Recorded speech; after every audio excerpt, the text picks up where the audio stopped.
Hey everyone, guess what? We do not have ugly swag. We have spaced out radio gear that you're going to want to wear.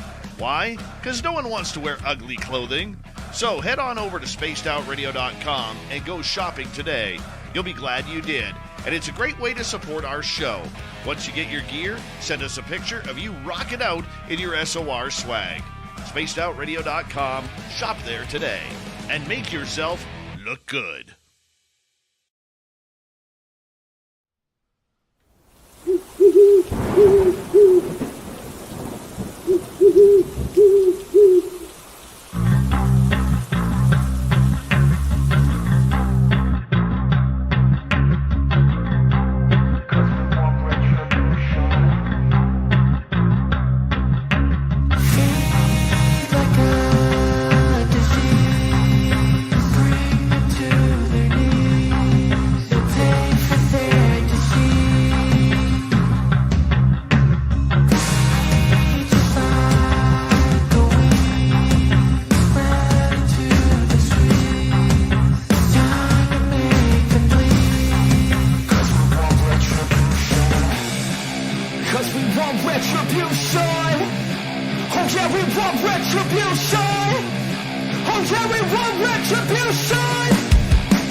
Welcome to the Spaced Out Radio, the After Hours radio show with me, your host, Mr. Rob G. Guys, it's going to be a fantastic show tonight. We have Sir Bryan Bowden joining us, talking about the current attempt to misinform. It's crazy. It's crazy what they attempt to do, and just blatantly in your face. So government UFO cover-up, we'll be talking that and a lot more here tonight for hours 1 and 2. Then we'll jump into some real fun stuff for hour 3. Steve Stocker tells and told Miss Person Mysteries. And some UFO news. Definitely will do that. Let me go ahead and take a look and see who has come on in here first tonight. Run through as many people as possible. We got Kitty Catty Whack in the building. Appreciate you coming on in. Mel WD40 getting us all lubed up and ready to go. Appreciate you. Also, we got David Nornberg. David Nornberg in the building. Had an awesome conversation over on my channel the other night. You guys should go check it out. Also, let's see, who else do we have? We have Race Fan in the building. Race Fan, appreciate you coming on in as well. Roger Murray dropping some knowledge. July 12, 1952 was the Washington, D.C. UFO incident.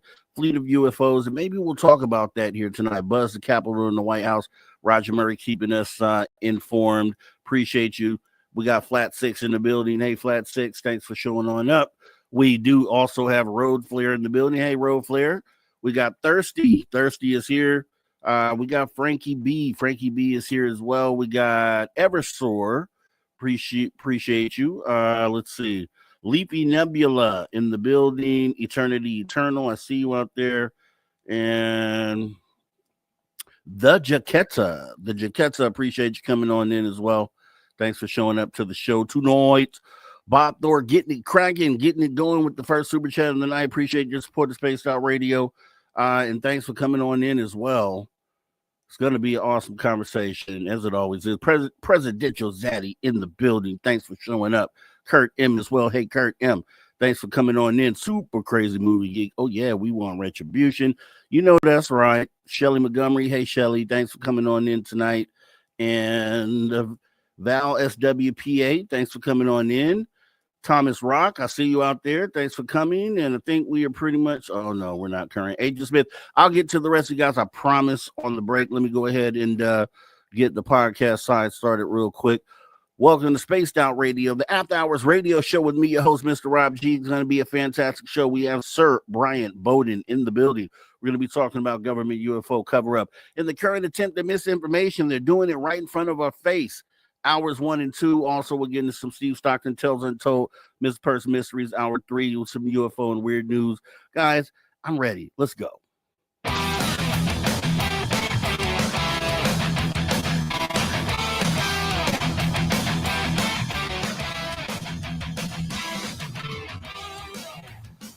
Greetings, space travelers. Welcome home. You just tuned your dial to Spaced Out Radio, the only place where you can own the night. I'm your host, Mr. Rob G. And tonight, we're broadcasting on our terrestrial affiliates across North America, plus digitally on digital platforms all around the world. Don't forget, you can access our archives. They're absolutely free. YouTube.com/Spaced Out Radio. And while you're there, please consider hitting that subscribe button. Also, don't forget to follow us on X and Instagram at Spaced Out Radio and at Spaced Out Radio Show. Our website is spacedoutradio.com, where the options are endless. You can stay up to date with the SOR Newswire. You can get yourself some official Spaced Out swag. Plus, you can rock out to the manager here right there, Mr. Ron Bumblefoot Thal, and so much more. We're going to have a fantastic show tonight. We have Sir Bryan Bowden coming in the building here, talking government UFO cover-ups, current attempt to misinform, plus all sorts of other UFO talk tonight, because that's what we're going to do, and we're not going to waste any time. We're getting right on into the show, bringing Sir Bryan right on up to the stage, because he's back there. I promise. He's right here. Hey, Sir Bryan. I'm here. Doing? I'm good. Nice. I'm good. I'm I'm hanging in there, So crazy. you're always awesome when you come on. It's always great to have a chance to talk to you, man. And I just want to start off by saying that we don't really have to jump into too much tonight. I really do want to talk about, though, the current effort to misinform. I don't know if you saw the latest Need to Know Ross Coulthart and his bombshell statement that he made during the show. Did you happen to catch the episode? I did a little research on it, and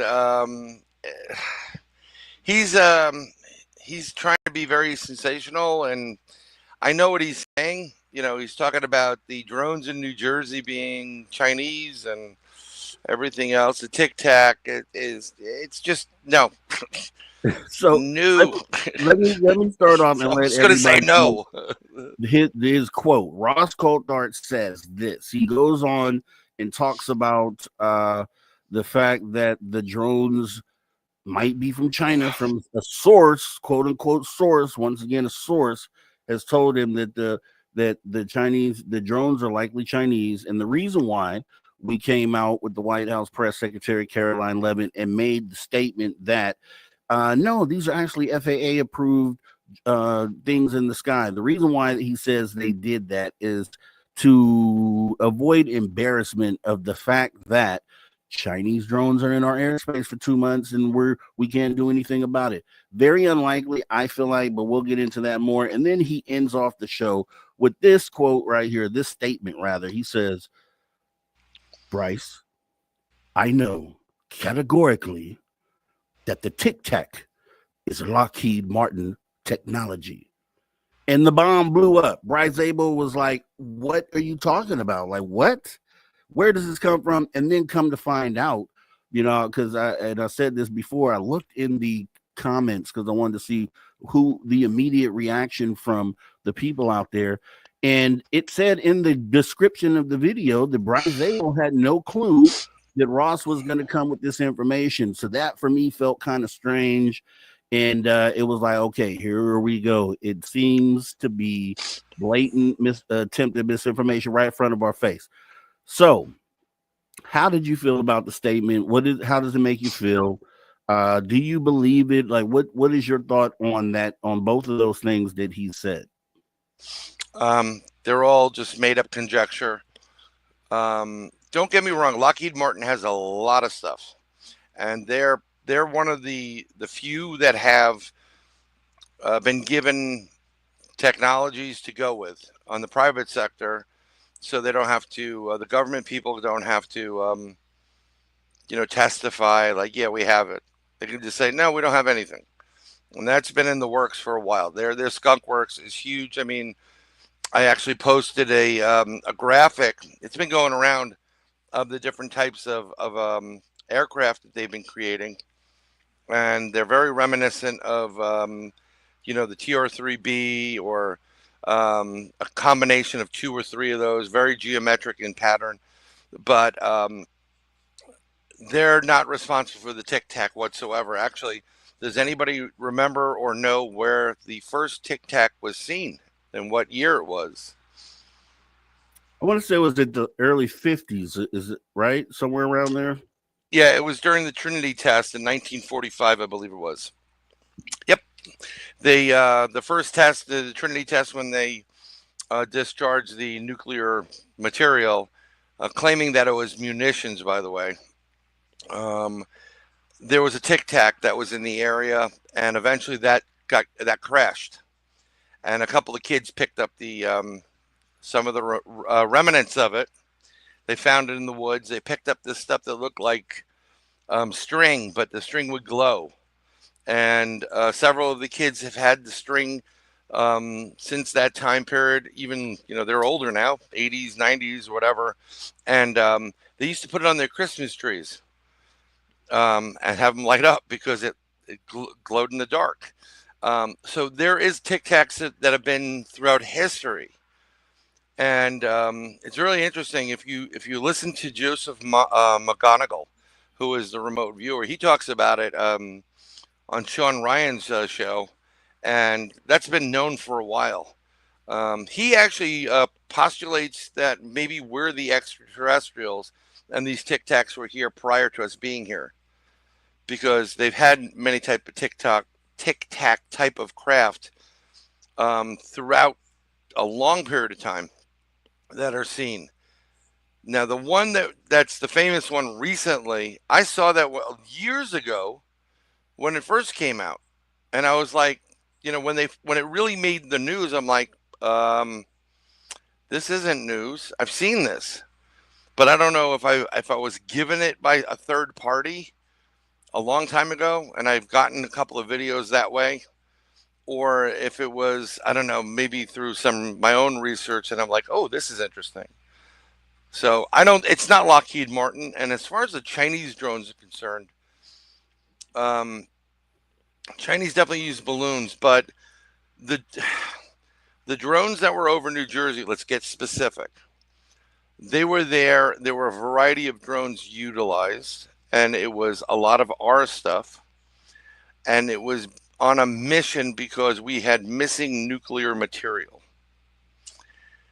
And they were scanning at certain points in time for that material.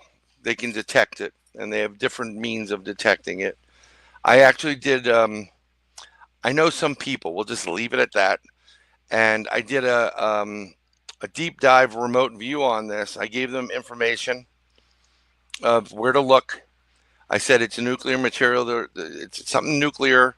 I gave them from the Hoover Dam in that area, and also from Minnesota down. And then I also said in certain areas of New York, because I was a little bit concerned. It came to me that I thought someone may try to do something during the New Year's Eve celebration. So I sent out my information to people that I'm very good friends with. And I said, you want to check these areas out. Some of them are going to be like closed. Go in the basement. It's not closed. And I said, I know I don't have a security clearance. I'm not asking for one. But within 48 hours of me sending that message, there was a gentleman arrested for selling nuclear material. Now, prior to that, the train that's carrying the nuclear material to a safe location arrived with the material gone.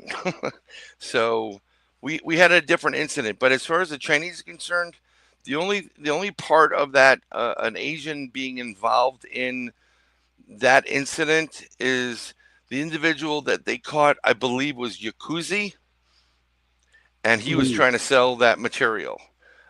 He's now bye-bye. He's been taken into custody. Who knows what's going to happen to him? But there were our drones up there, and there were also what I consider drones that are not Earth-based drones, so extraterrestrial drones, and they were very.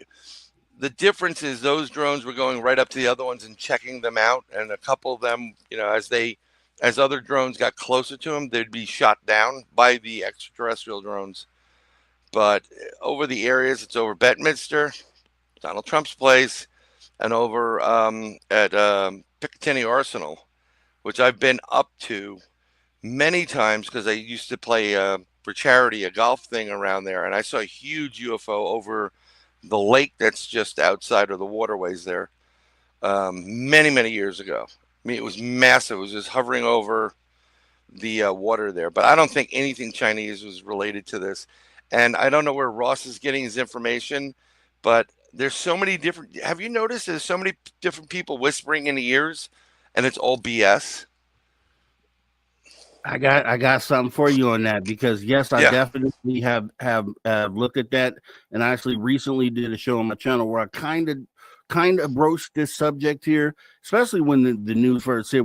I had to do a show immediately when I heard the ridiculous statement that he made, but then I thought about it and I was like, okay, why all of a sudden you Ross Coulthard just did, and I got to shout out Ross Coulthard. I don't want to make this seem like I'm trying to come down on the guy, because I actually appreciate the work that he's doing and him being in a position to keep the story on the national level, the global level. And I definitely would love for him to continue doing that. But I'll start by saying this. Ross himself said 4 years ago, roughly, that, he often worries that he would be the target of misinformation. He said this, and he said it multiple times. And so here we go. So this is exactly, I feel like, what's happening now. Now, when I initially heard him make the statement, I'm like, why would he just 180 when he just talked about the Wall Street Journal article where they were clearly trying to say that, the government had planted the UFO story in the community. There were actually no UFOs. This was all man-made. And then to turn right around as he bashed that story, and then to make a statement like this. But then I thought about it, because I actually did a show about a month ago where I highlighted a video from the Tim Pool podcast where Rhett Burleson was on that podcast, and he just kind of during the conversation nonchalantly says essentially that he wished someone came to him and showed him pictures of what they were calling the Tic Tac, like version 1 of the Tic Tac, and then version 2, version 3. So he was stating or making a statement in public on this podcast that he felt like the Tic Tac was man-made and that it was Lockheed as well. So I'm like, okay, now Ross is either talking to Rhett Burleson, and that's who he got the information from, or the same person that is informing Rhett Burleson, or Rhett Burleson's source essentially is the same source that Ross Coulthard has. Now, is that a misinformation agent? That's kind of the angle that I'm looking at, because the thing that bothered me was that Rhett Burleson, he's on the UAP task force, or the committee, whatever they're calling that committee, and Right. and for him to be talking to someone outside of the proper channels, like some dude came up to you on the street, or where this happened in a diner, or where did you get this information? Someone just whispered in your ear that this stuff is actually Lockheed. You break the news on the Tim Pool podcast, and then a month later, here goes Ross Coulthard parodying the same thing. So it just feels like someone's out there, or a group is out there whispering in the ears of different individuals saying, hey, it's actually Lockheed Martin. And I'm wondering if they're doing that individually to other people who are related to the subject as well. Um, you remember the game Telephone? Oh, yeah. You tell one person, and they, whatever comes back to you, and it's all messed up. Oh, yeah. I think you got a combination of people here that are seeing the there's some fame and fortune to be made in this subject matter right now, and they're going to come up with. I think everything is that's being brought forward is assumption, and it has to be the Chinese. Look, and they'll backdate or backfill what they need to prove that it was Chinese, because we had the Chinese drone incidents prior to that, and I mean Lockheed Martin is known for, I mean some of the stuff that's coming out from that company is light years ahead of everything else and everybody else. So, I mean, they're at the forefront of this kind of technology, but it doesn't mean that they're the ones that put it out. And from my information, and I've been saying this from the beginning, Lockheed Martin has gotten things from directly from whatever this black budget is that's conducting all these experiments, that has the extraterrestrials. They're saying, here, work on the drive system. They work on the drive system. Once they master that, they have another separate that's working on the cloaking ability. And it doesn't, once you get to a certain point in building and manufacturing and crafting, you can start making your own craft, and they can do crazy stuff. They have these. There's an unmanned drone, and I think it's Lockheed Martin, or it's either them or General Dynamics. They did an advertisement on it, and they have a Delta, and then it goes into an like a really weird egg, and then it'll go to a ball. It'll automatically change its shape at will, and it's all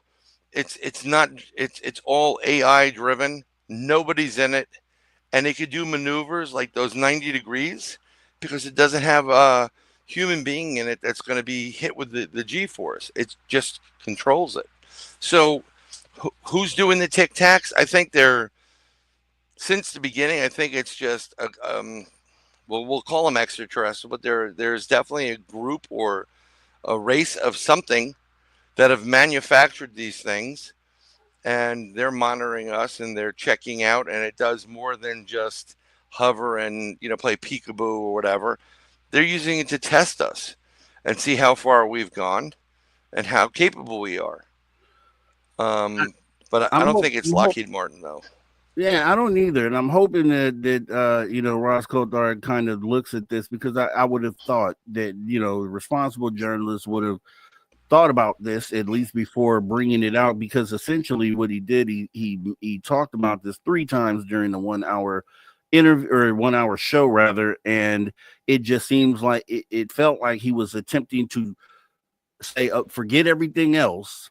This is Lockheed, and this is what I'm being told, and so this is likely what we're dealing with here is Lockheed creating this tic tac. But we have too much history on the tic tac.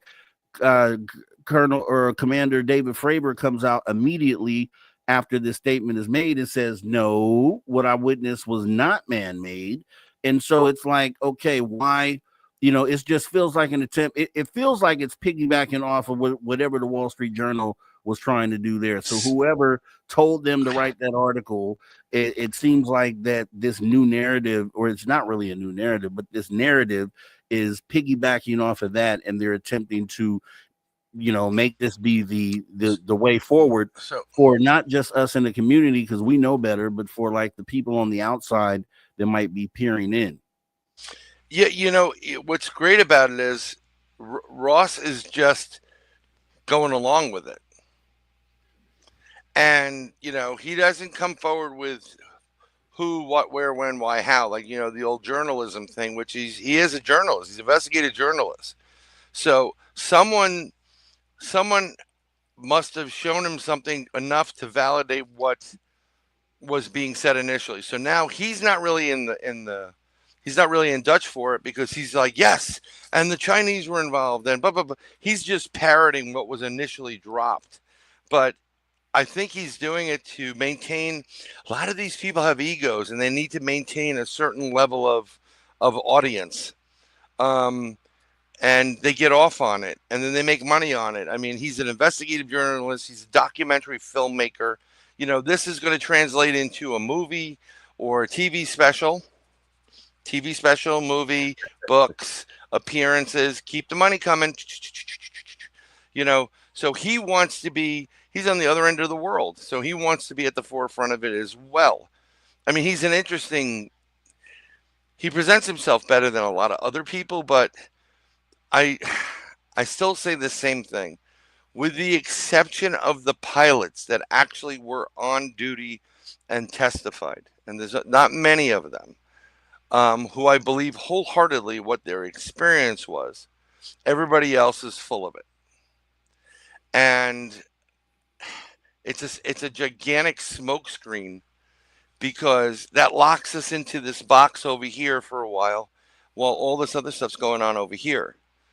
And it takes the focus off of it. So now, while they're worried about, well, yeah, it was in S4.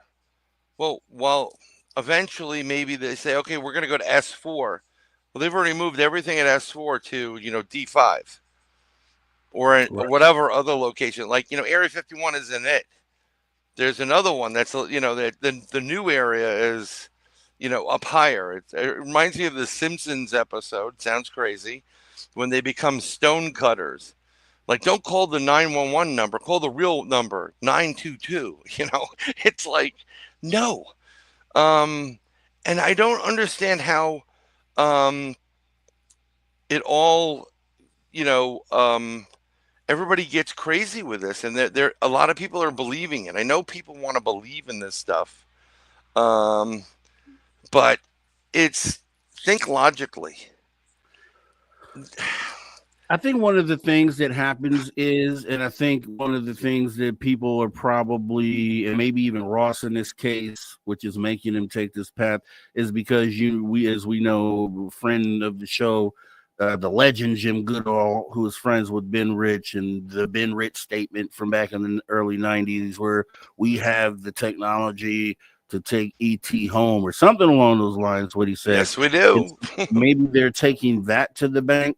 But I've often said, when we talk about that statement, and I've said this to Jim as well, I said, okay, if we look at the context of how that was said, it could go two different ways. It could literally mean we've developed the technology to take ET home, which is how a lot of people view it or see it, or it could simply mean that we have retrieved the technology to take ET home, which is just a simple crash retrieval, saying we have possession of extraterrestrial craft, and because of that, we have something that would allow us to take ET home. And if we think about what Bob Lazar has said about his time at Area 51 and S4, and that when they brought him in, they were still trying to figure this technology out. They couldn't even crack the code. This is 1989. Ben Rich makes this statement in like 92, 93. Is it likely that after Bob Lazar left that they figured it out? I don't think so, because we had God, I can't remember the person's name, but a few years ago, it was essentially just said that we just breached the hull of one of these craft. So is it likely that we've actually reverse engineered or done any of the things that people are trying to say? And there's not enough evidence. And we're going to actually go to break right now. First break of the night. We'll go ahead and come back and talk more about this with Bryan Bowden. And Sir Bryan Bowden, excuse me, and just being troubled about what's going on right now in the UFO community. Yep. It just seems like they are trying to make a last-ditch attempt, but that could be beneficial for us because that means we're that close. We'll be right back right after the break, right here on Space Out Radio, the After Hours Radio Show. See you guys right back here.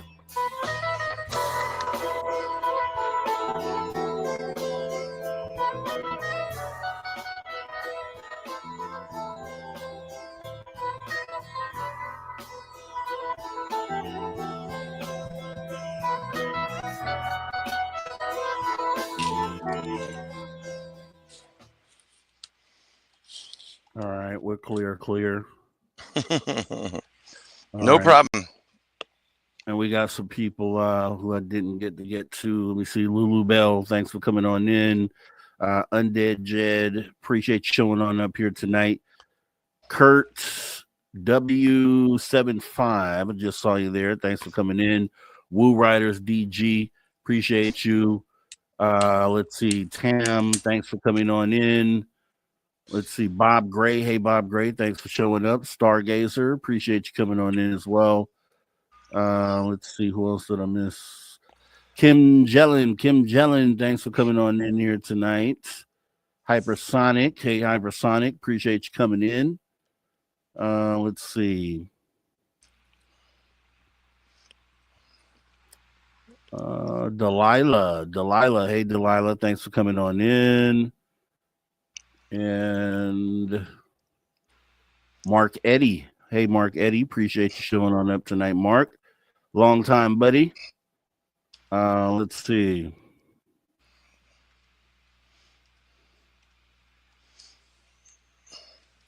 Okay, I think we are current.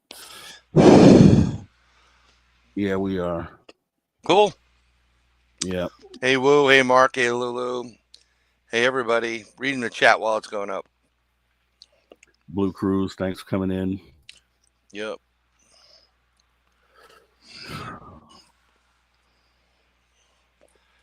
Polly. Oh, Polly Rodderman. I almost missed you there. Hey, Polly.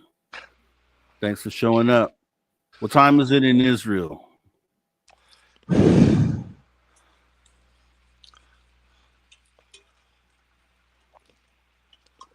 think it's almost 11 in the afternoon. Am I close? Really? Wow. I think so. Tomorrow, 11? Tomorrow, 11. Wow. Yeah. I think they're 12 hours ahead. Maybe 13, but I'm not positive. Spiritually Awakened. Hello from Compton. Shout out to Compton Spiritually Awakened. I'm right up in Bakersfield, about an hour north of the city. You know where I'm at. Appreciate you coming on in. Well, I'm shouting out from the Boogie Down Bronx right now. So from the Bronx. The Bronx. God, I still gotta go there, man. That's one of my. You don't want to be here. I don't want to be there. That's what I No, keep you hearing. don't. I keep hearing when you get there. It's like, home of a lot of famous stuff, but no. See, I understand that, because you have a lot of people that come out here to the West Coast and they wanted, and I actually had a relative come. I picked up from LAX, and they just wanted so badly to see the Walk of Fame in Hollywood. And I was like, it's not really everything that you're probably thinking it is, but I'll tell you. And then we get there, and it is just not what they expected. They were totally let down by the Walk of Fame in Hollywood. And I understand that. I understand it. You missed New York City by 20 years. Where it was still cool. It was still New York City. It was, an interesting place. It was good. The nightlife was good. You had the seedy side. I mean, it was New York City. Prior to after 9/11, it started to go. They had to figure things out, and once the sea stuff happened, all of Wall Street, which is supported a lot of the city and the surrounding states, it moved to down south. So it's in Texas, it's in Florida, and now they've with their election, all the people that are left that have money, whoever they are, they're leaving in droves. So it's not the same. My neighborhood is still there, but it's changing real quick. JBD, what's up? In Northern California, I'm in Northern California. I'm from actually Sacramento, so I don't know if that's where you're at, JBD, but I definitely know Northern California very well. Now I'm in Southern California, and I love it just as much. I'm not going to say I don't like it. It's definitely cool down here. Allows me to go to LA a lot and Vegas as well. So I'm loving it. I'm loving it. And Roger Murray got about 20 seconds. Brooklyn.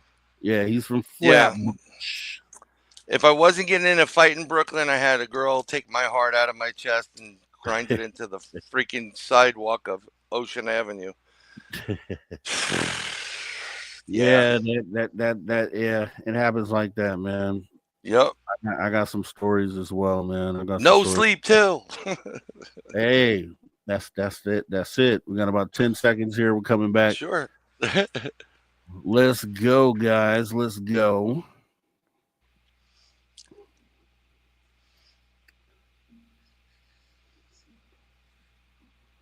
All right, here we go. All right, everybody, welcome back. Spaced Out Radio, the After Hours Radio Show. Coming right back here with Sir Bryan Bowden, getting into some UFO talk. It's a government UFO cover-up. Who would have thought?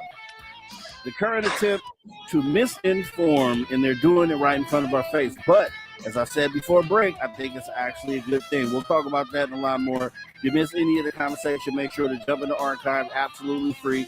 YouTube.com/@ Spaced Out Radio. So yeah, getting back into it. So and we'll talk about because you mentioned earlier, which I think is key, that you talked about on your channel about the angular aspect of craft. And I actually have a chart that I'm going to bring up here, but I did want to say that this Hail Mary attempt, or this in front of your face attempt to misinform, means they don't have much left. They don't have much room to try to do this. They can't formulate a better plan than to try to put forward the theory that was already out there. Like, it's not going to work. We're already almost right there. We have all these whistleblowers that have come out. We're literally at the point where the best next whistleblower that could come out would be one from inside one of these contractors. And I think, truthfully, one of these guys out here might actually have I'm going to say Jeremy Corbell, maybe even Ross Coulthard, because I still think there's more to that whole egg crash retrieval thing. He never talked about who gave him that, and I think that person would likely have a direct connection with the contractor if it's to believed to be real. And so I think that shoe is still left to drop. So Ross, don't let me down on that one. But I think really, truthfully, we're so far down the line that it's beautiful to kind of see them scratching and clawing to try to make sure it doesn't come out. Well, you know what you said about the technology stuff. The technology of reverse engineering has been in play since the 80s. And a lot of that technology is in the form of it's the CD player, the DVD player, lasers. There's also certain mechanics and battery technology. That all is reverse engineered. Then you get the memory metals that have come out, liquid liquid steel. So it kind of looks like a piece of glass, but it's actually stronger than steel. This is all coming from recovered craft. You have to understand the U.S. is the #1 country that has recovered craft all over the world. They've recovered it from China, and they've also recovered it from Russia. They're not too happy about that at this point. And I was talking to a couple of people that deal with technology, some of which are into this subject, and they know people. Everybody knows somebody. And if you go back 15 years, which is not that long ago, we were at about, there's probably about 100 to 150, 100 different species, actually. And the technology we had was 150 years ahead of everybody else. It's about 15 years ago. Now, and this is not a giant stretch, we are at minimum 250 years ahead of everybody globally in technology. And there's closer to 400 different species that they're aware of and or have come here to this planet. Yeah. And see, but they're not going to come out, like you can't, it gets different. You can't just come out and say, by the way, we know 400, species of extraterrestrials, and they've been here and they live among us. And, there could actually be, in all seriousness, you could have people at SOR right now in this chat that have a connection or are extraterrestrial or a hybrid. I have a couple of people on my friends list. I'm not going to tell you who they are, that are hybrids. One of their parents is a human being. The other one is not of this planet. And when I people, want to get yeah, into species. I want to get into sure, species but I want to hold that for a second because sure. I want to show you this, right? Because this talks to what you were talking to earlier, and I kind of want to drive home the point to some of the people out there. Like, let's just use our common sense for a minute. Let's just use logic. Like, forget everything else. Let's just think about it.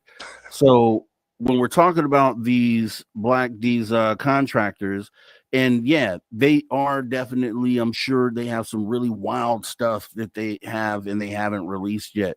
But to go from what they have released and even some of the most recent stuff, which would be like the B-21, the bomber, that they just released that. And then Hmm. they have this little manta ray, little underwater thing, right? Design language is a thing that I'm paying attention to because I think when we go all the way back to like one of the first black or that we considered advanced black projects, which would be the SR-71, we were getting the angular craft. We're starting, and that's a long time ago. They were working on that in like the 50s, 60s before they even released it, right? Or you maybe, what would you say? When were they working on that? Before They they were released? about the Cold War, so the 50s, I would say. Okay. So 50s, and we're almost at 2050 here right now. So everything that has been released, and I'm going to bring this up, and for the radio audience, I'm just showing, and I'll tell you what craft that we have up here. But I put together this little chart here on a show that I did on my channel a long time ago, and I just happen to have it on me. But we're going, this is the look at the design language. So we start with the SR-71, okay? Angular sort of craft, different than the U2, vastly different in design. Okay, we keep moving forward. We had the F-117 Nighthawk. That seems like an advancement off of the previous design language. And then if you keep going and just go through all ones that have Oh, been released or haven't been released, we have the Bird of Prey by Boeing that I don't think ever came out, but still it same didn't. sort of angular sort of design. If we keep going, we have the B-2 stealth bomber, same thing, triangular, angular design. And you keep going. The Aurora, which never came out, which people think is a thing. And if it is, it's another angular craft, angular design. And then we get into the drones, the RQ-170, the one that was captured by one of the foreign nations out there. They reverse engineered it. So what do? We came out with the RQ-180 drone. Still angular design, similar to the B-2 bomber. As we continue on, the B-21 Raider, that's the one that just came out, and that is also angular in design. So when we talk about the Tic Tac is Lockheed, like where did we get this? Because there is Well, no design language in anything that has come out ever that used to be a black project that came out to the public that shows us either technology or design language of a Tic Tac. So how do we all of a sudden jump from what we know to all of a sudden, hey, they've done this and we've never seen this before? so you missed one in your list, and it would be the space shuttle.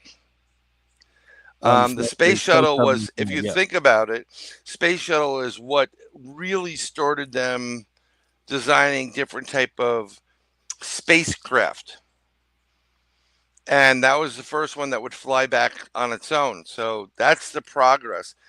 Interesting enough, many years ago, when my mother was alive, she connected to cousins she had in California, and they were older, like, whatever, 60, 70. They've retired. Her cousin and her husband actually were helped to create and build the stealth fighter and bomber. They were two of the design people on it. When they used to get picked up someplace in California, a white jet, flown someplace they didn't know, but later on they figured out, where it was in desert. They go to work every day and then fly home. So all this technology you're seeing there, especially the angular craft, come from, in my opinion, in my research, downed craft not of this planet. And they have enough over the time, like you start with a Yugo, right? I'm just gonna use that example. And then you go up to like a Datsun. That's Nissan now, for those that don't know. You know what I'm saying? And then you build up and you got like a Monte SS from Monte Carlo SS. Then you go to the the ZR1, and then you go into this one and that one. And then people start borrowing off each other. But the basic engine of these things is similar. So you have certain characteristics that you're picking up, like, oh, that's very similar to this type of drive.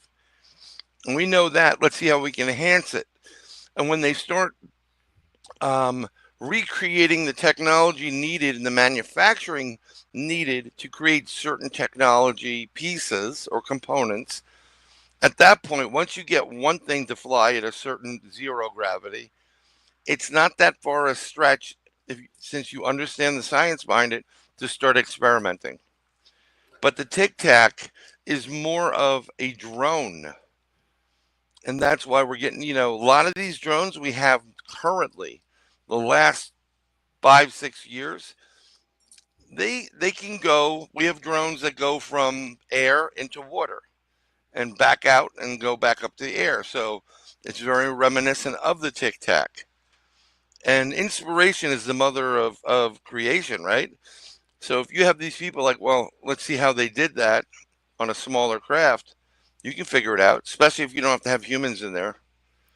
You don't have to pull 60 G's and you're sitting in an office doing it. You can do it.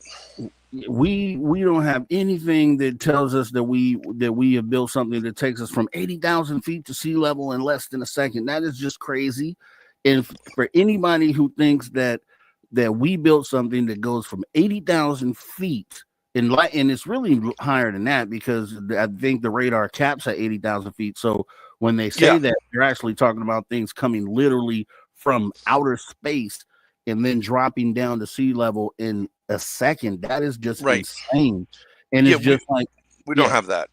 I mean, we may have it, but they're not going to publicly acknowledge it. We still live in a world where there are enemies, and I'm using the quotes on enemies because not everybody.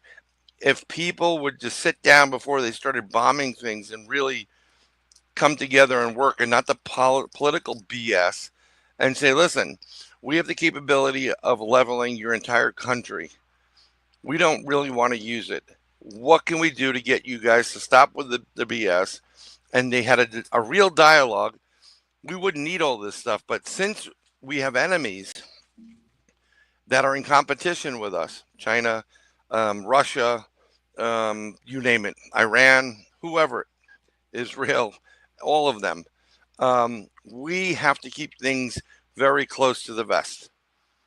It's a national security issue. Mm-hmm. And that's where we are now. Like I still say it. If you look at these people that have come out, like Lou Elizondo, okay, former Defense Department, former intelligence, does Lou have a security clearance? Yes, he does. He's not former. Right. Do you understand? And his job, thankfully we have him on our side, is to put out misinformation, to lie for a living. Grush seems like a nice guy, but he does have some certain issues mentally and emotionally that he's struggling with. And everything he said is hearsay. All this stuff is, with the exception of like Ryan Graves, Fravor, Dietrich, those are the pilots. They were there. They flew. They know what they're capable of. And I'm sure a lot of those three have tested some of the higher end stuff. When you get into the bigger fighters, where was it? The F-17? That's a bad mamma jamma, man.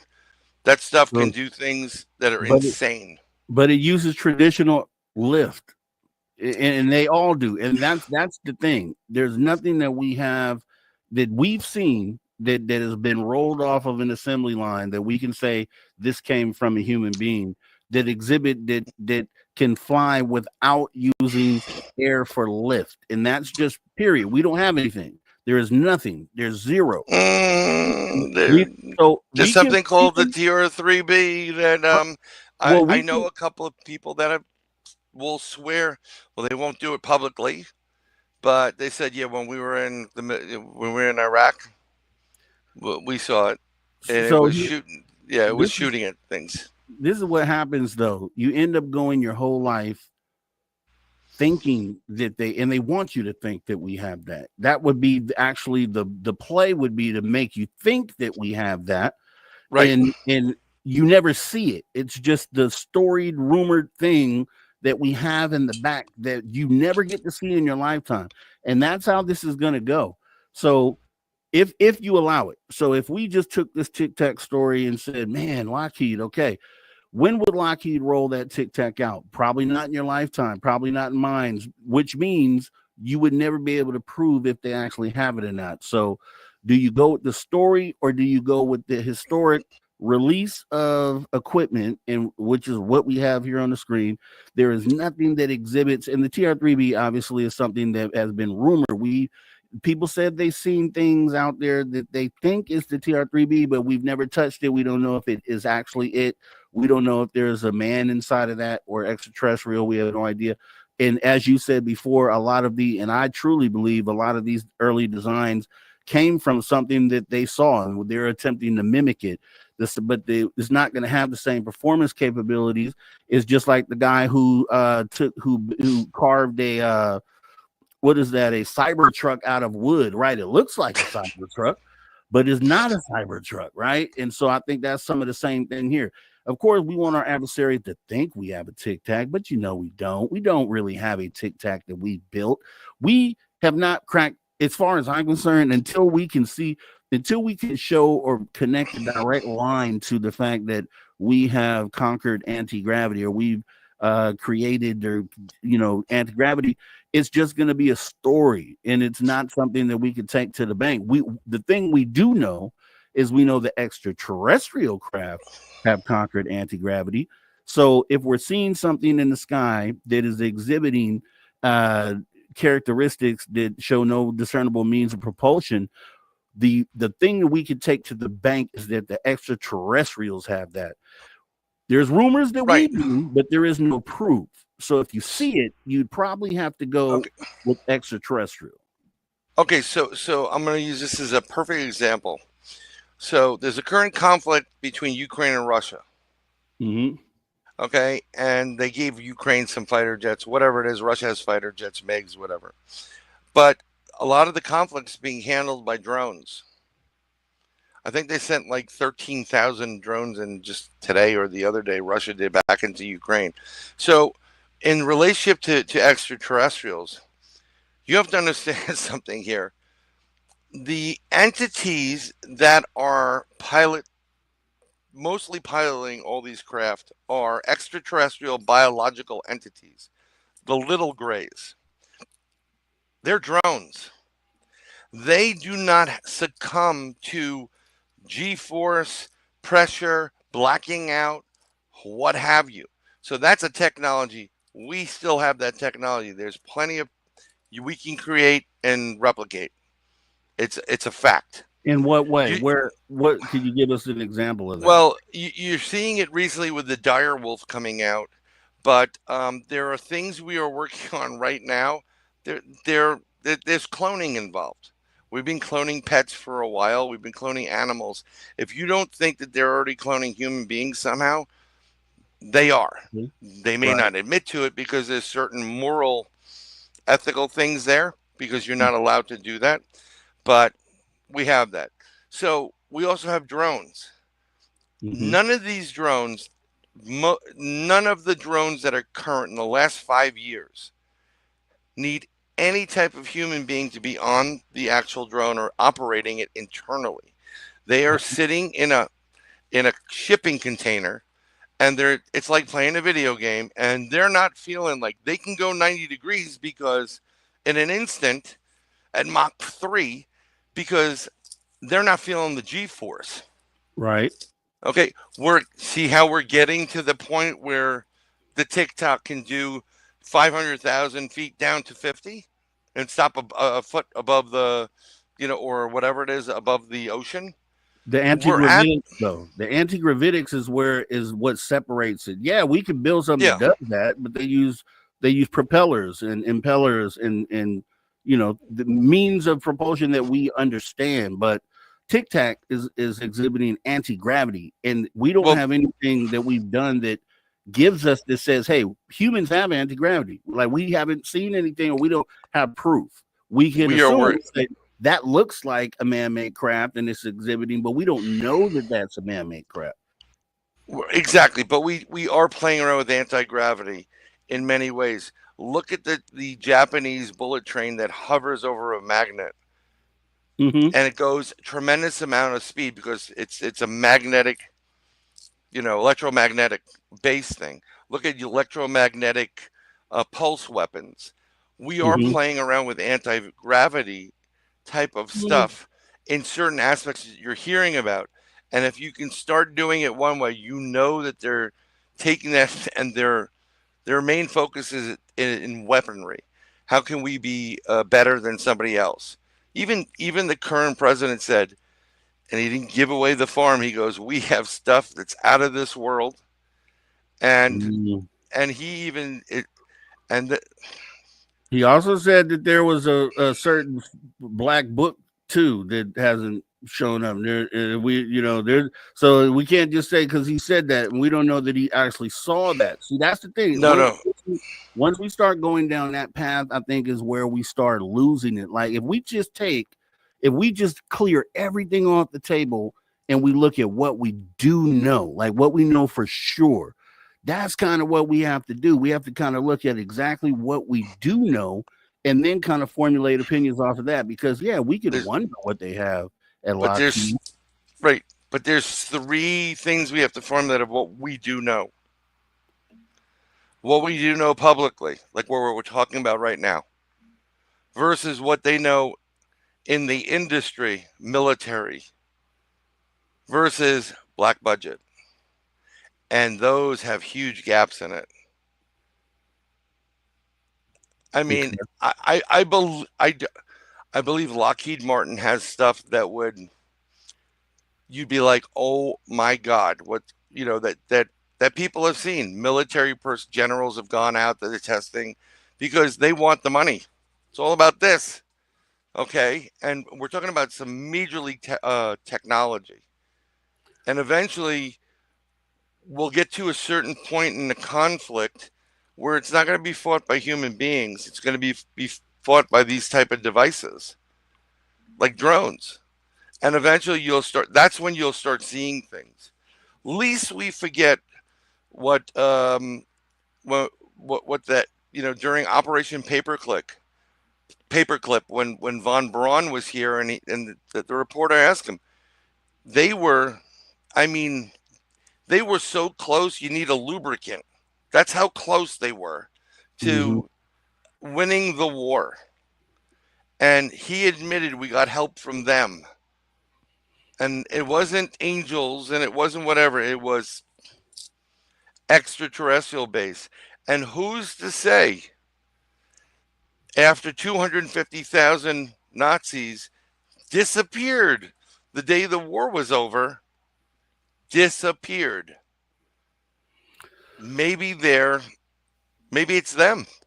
Well, see, that that's have the the technology. I hear you, and I see where that could go. But it's like, what can we put our finger on? What's tangible? And we'll get to more of that right after the break. Sure. On the other side of this hour. We'll be right back. Conversations that move the needle. Conversations that move the needle. You're listening to After Hours with Mr. Rob G on the only place where you can own the night. Spaced Out Radio. Spaced Out Radio. You've tuned your dial to the right frequency.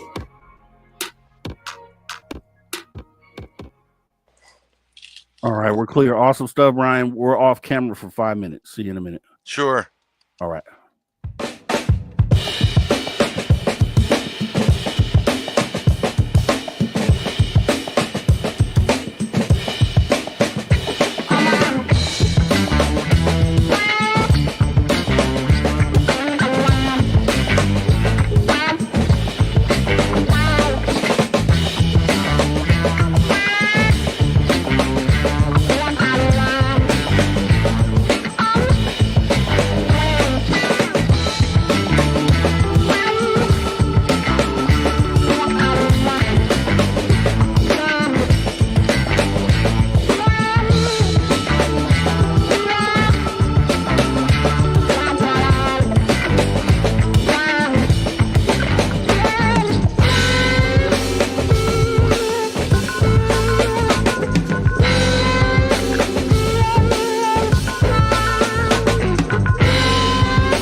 All right, everybody. Welcome back. Spaced Out Radio, the After Hours Radio Show, After Hour number 2. We are coming back here in about 30 seconds. Bring our guest, Bryan Bowden. Sir Bryan Bowden, back on stage here as he is here with us. And we got about 25 seconds. And the awesome thing, I just checked during the break, I actually have the soundbite from Representative Burleson, because I used it before, so that'd be awesome. So I let everyone hear Representative Burleson a month before Ross Coulthard breaks this news. We got about 5 seconds, and here we go. All right, everybody, welcome back. Spaced Out Radio, the After Hours Radio Show. We are jumping into After Hour number 2 with our guest, Sir Bryan Bowden, here talking government UFO cover-up. The current attempt to misinform us through our friend Ross Coulthard. Can we believe this? I can't believe it. If you have missed any of the conversations tonight, make sure you jump in the archive, totally free, youtube.com/Spaced Out Radio, as we go ahead and get back into the conversation. And kind of just to start out real quick, I did want to play this because this will be a soundbite for a radio audience. This will be video for our YouTube viewers, and just keep in mind, okay, we had Ross Coulthard, as everyone knows, come out recently within the last few days, make the statement that the Tic Tac is Lockheed, and this to a lot of people is like, whoa. Even Bryce Zabel was like, whoa, where are you getting this? And Ross said, well, I can't really tell you. Like there was this big secret, but did he not know that this was out here, which was Representative Burleson on the Tim Pool podcast. So we're going to play this soundbite right here, let you guys see where he probably got his information from. Let's check it out. But there was a really funny story about these Tic Tacs and drones and these sightings. And I was saying, it's probably U.S. military technology they're not disclosing. How insane would it be for the U.S. to be like, by the way, here's the latest weapon we've developed. It can fly and move through space and time. However, in the article, it said the sightings were 70 miles away from a naval research base for advanced aeronautics or whatever. And I was like, are we stupid? Come on. Like, the U.S.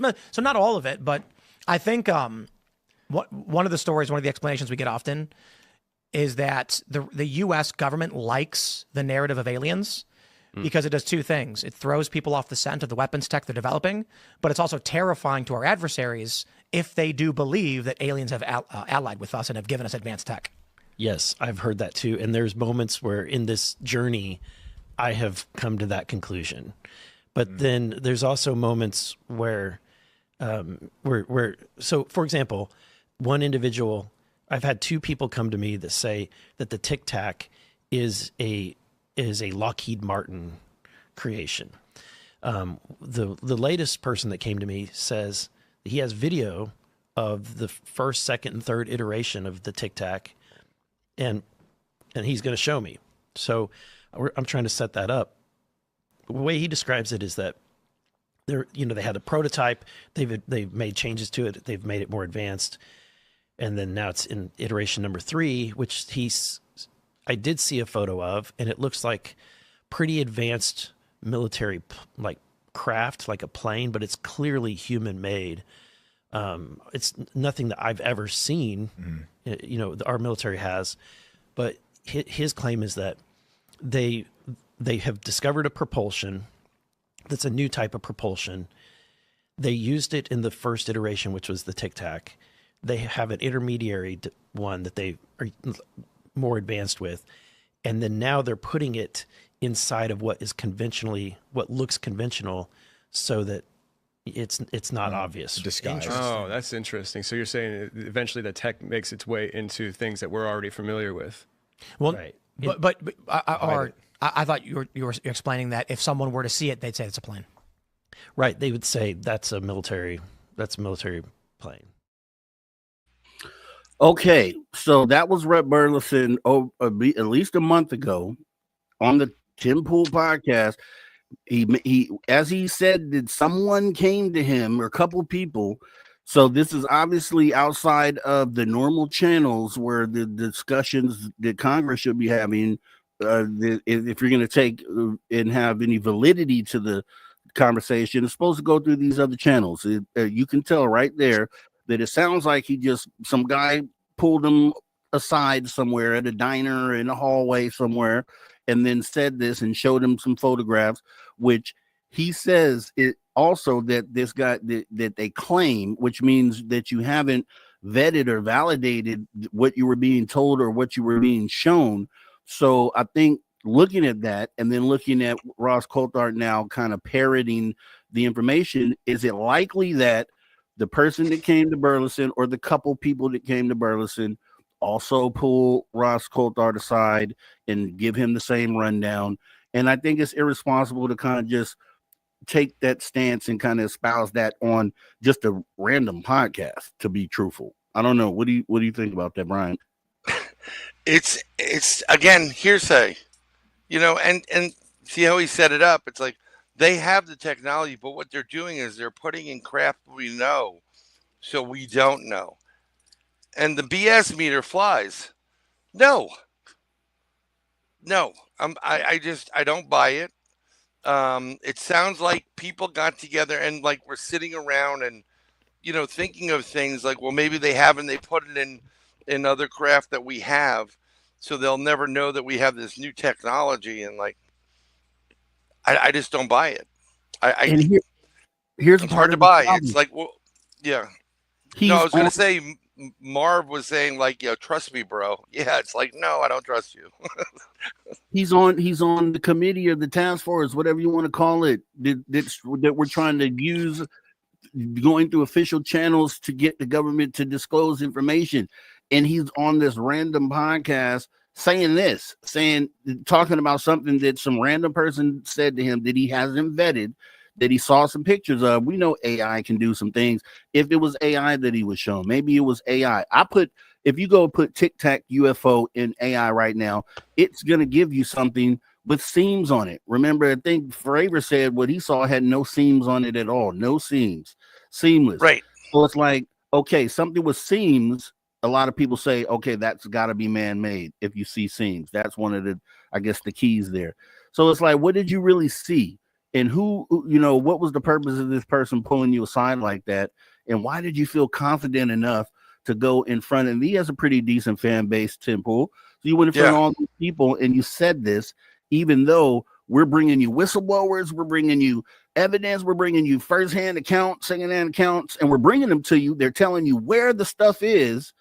And it almost seems like maybe you're not taking that information and doing anything with it because you just go to the Tim Pool podcast and just say stuff like that.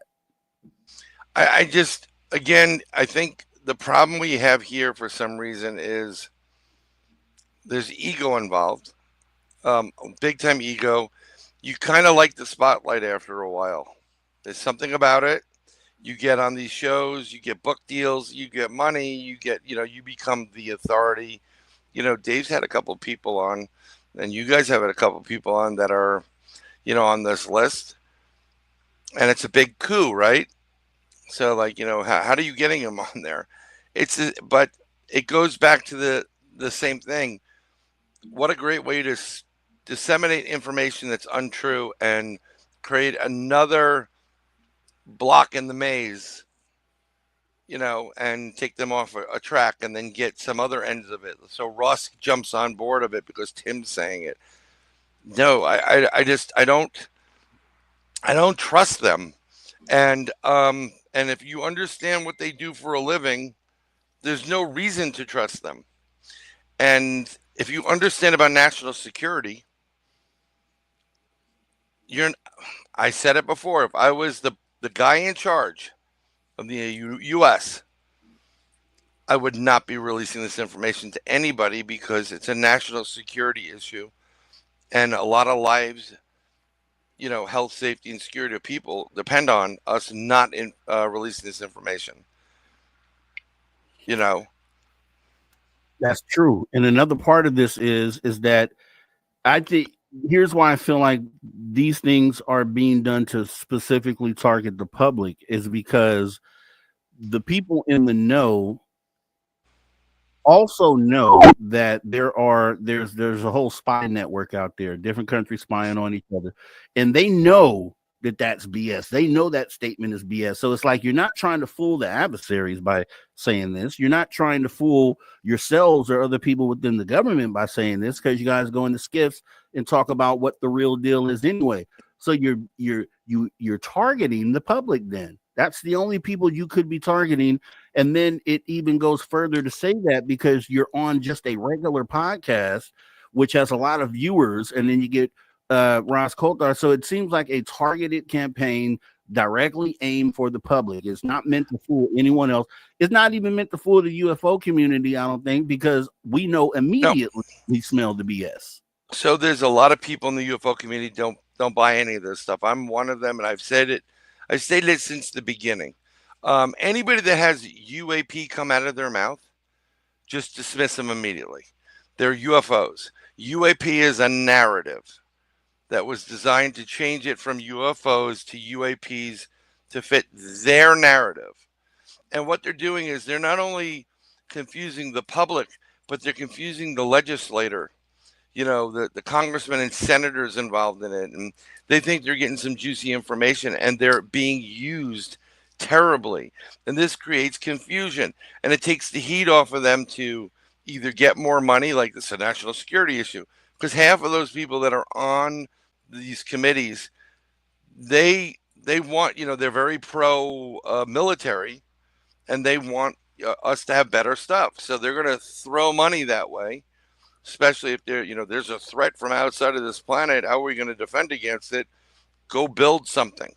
And the other half is to get the people crazy. But if you're a believer in this, if you had an experience, if you've been abducted, if there's something in your soul that says these craft, these aliens, these extraterrestrials are real, interdimensionals, you're not buying any of this stuff. Just like you mentioned someone's book, nobody's buying the fact that, there's no list. Give me a break. Exactly. And this has become detrimental to the career politician. But it's not only in the U.S., it's allies of the U.S. So that's where Ross comes into play. And Ross sees, look what he just said. Yeah, you know what? Go research that. And someone does a research and they go, hey, ChatGPT, does Lockheed Martin create technology similar to the Tic Tac? And they get, it's plausible, or there's possibility. And then they just run with half truths. But I'll tell you this. And this is one thing I gotta say. I don't get hung up on the UFO UAP thing, and the only reason why is because obviously UAP, what is unidentified aerial phenomena, it just makes more sense as far as what we're seeing. Unidentified flying object. These things aren't technically flying; they're doing some other thing. So I think it's semantics as far as that goes. But here's at one point we used to call cars automobiles, and now we call them cars, or we call them whatever. Things evolve, names change for different things. There's a million examples of things we used to call this, but now we call it that. So I don't really get hung up on that part of it, because I think there are genuine people in the community that consider UAPs to be UFOs, and I just don't feel like things. No, I just had to say that because I know there's a narrative out there that I understand that, but the UAP is an intentional marketing campaign that comes with a narrative. That's where the difference is. You know what? When someone uses UAP, I know right off the bat they're ill-informed of really what's going on, and I'm going to say it. And I apologize if I offended anybody. And I understand what you're saying too, Rob. If you're in the subject, if you're getting into certain semantics, but UAP tells me who's jumped on the train versus who's been on that train since it left the station, the original station, and has always been on it. And there are people that will follow that narrative because it's exciting and it takes away from the daily life and all the craziness that comes out. Did you know? I mean, like you talk about the drone or the sphere in South America that recently crashed, and the problem I have was that one is, and anytime you get Dr. Stephen Greer involved in it, I'm walking away from it. But Yeah. there's many reasons why. You can believe in whoever you want to believe. I don't believe in them, or him. But there is also a sphere that has been found just recently. I think in the last 48 hours, Miami. Did you see the sphere that was on the runway over in England? Yeah. That was, that I saw that and I'm like, that's the real deal right there. I know one of them turned out to be some sort of gas tank for something that they compared it to this other gas tank, and it was like very similar. And it was like, okay, so this is obviously fake. So I mean, there's definitely going to be fakes out there. But thing is that I think when we, because in this community, I think we rush. So sometimes we judge things too quickly. I think sometimes we dismiss things too quickly, and I just feel like if we are going to spend time on UFO or UAP, then I think we're kind of automatically pushing certain people out of the conversation that truthfully have just come in. Like I'll give you like a kid right now who's turned 18 today. UAP has been in the sphere, so maybe to that person they only know UAP, but they're talking about UFO. So it's and that's why I want to make sure that people, don't automatically, because someone says UAP, like, oh, he's full of it because he said UAP. No, he just knows it as UAP. That's what he knows it as. If you go to another country, they don't even speak English. They're going to call UFO something else. 1,000 years ago, they called them flying chariots. They called them Ezekiel's wheel. They called it all sorts of stuff. It just, at the end of the day. Yeah, I just let me just be clear. I don't make fun of anybody's belief system, and I'm not intending it to be. And I understand what you're saying. Being in there are people out there right now that don't believe that anything really significant happened before 2000. Okay, they can't. There's certain kids that like, what year were you born? 19. Like, as soon as you put a 19 in front of it, right? Ooh, yeah, like whatever. So they don't understand it. But what I do is I don't discredit them or push them aside. I'm discrediting the people that are at the forefront of this, that are in the papers, the newspapers using the terms and whatever. This is what they're using because they're being told to use it. Mm-hmm. But I mean, and I'm not the only one in this field. No. I'm just saying, but what I do is I'm saying, well, UAP is a narrative. If you really want to talk about this subject, they're going to call it UAPs, but we're talking about unidentified flying objects or unidentified submersible objects, because people don't talk about USOs that much anymore, but they're just as valid as UFOs. Okay. So if there's an unidentified aerial phenomenon, what do they have for the ones that go under the water? And I think I'm sorry, I think they now is unidentified anomalous phenomenon, I think is what it is, because it was. Oh, they changed it again to anomalous. But that's the thing, because if we don't know what it is, then that fits it to the T. Unidentified anomalous phenomenon. We don't know what this is. It's phenomena. Right. It's anomalous, and we don't know what it is. So I think that fits it actually very well, UFO. And I understand the connection to the UFO term. I use it over UAP. I never say UAP. But I just, I know that there's, and definitely not saying that you do that. I'm just saying for the people out there, because, there are people that say, oh, you're saying UAP, so I don't want to hear what you have to say. That means that you don't know what you're talking about. And I think that's the wrong thing, because we all have to come together to figure out what this is anyway. So I don't care if you call it UAP. I don't care if you call it UFO. I don't care if you call it whatever you want to. It's still, we're talking about the same thing. And we are. Yeah, I just want to, I'm pretty much live and let live. What you want to believe, what you want to call it. But I do explain myself to people. And I explain why I don't use that term. So I don't like it. I don't like that came out of government. And I don't trust government. I don't care where it is. I just don't trust it. Over the past, there's no reason or nothing to tell me to say, hey, I'm going to trust the government, especially after I saw what happened in Katrina. When I was in Canada, I'm like, this is embarrassing. We're not even taking care of people in that. So I don't like the way they operate. I don't want to be part of the operation, and I'll explain myself to them. I'm not belittling them. I understand the age difference because my kids will say, Ted, do you believe in UAPs? I said, UAPs is a term that was recently created, but it's really UFOs. So that's what they are. The reason why they got rid of the UFO, part of that is they think of people with the tinfoil hats on, and they're crazy. You saw extraterrestrials or aliens or what have you. And I just saw something come up with Paramar about the Miami Mall story. It didn't just disappear, buddy. Sorry, I don't want to sidetrack you on a different subject, but we're talking about the same craft. And again, I'll state it again.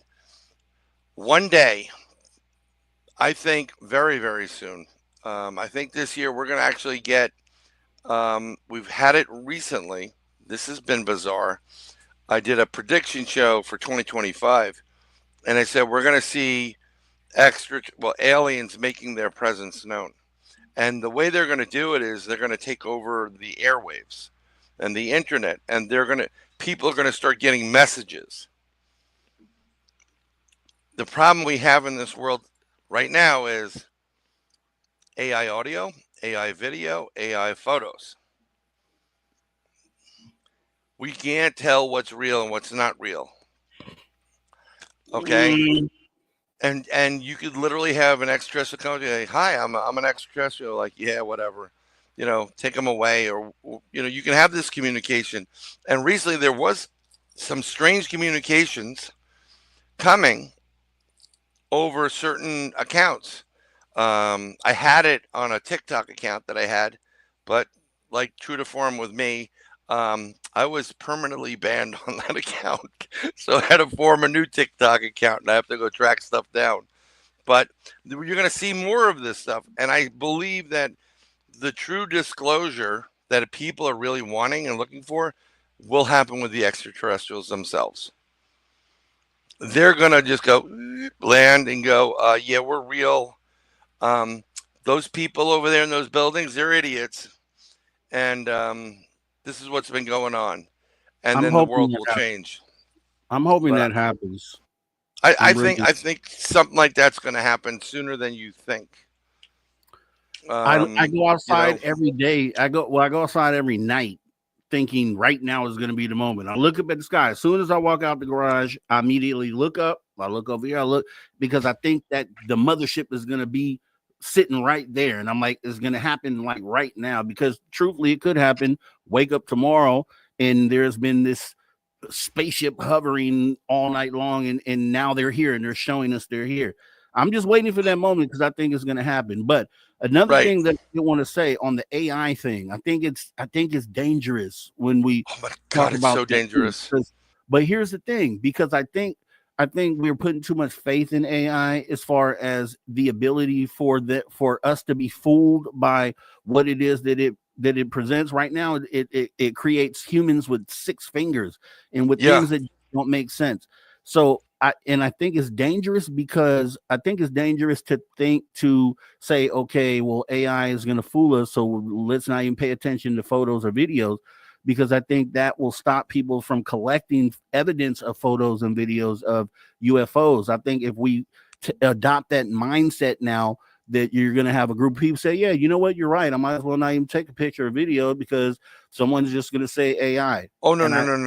I don't. You're saying that. But just saying, I think overall, it's a dangerous mindset.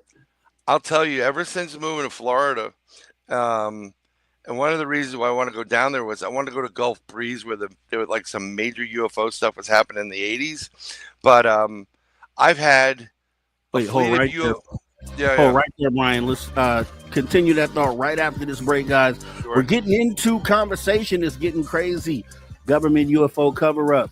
It has us spinning. The current attempt to misinform. We're talking to Sir Bryan Bowden. We will be right back right after this break, guys. Don't go anywhere.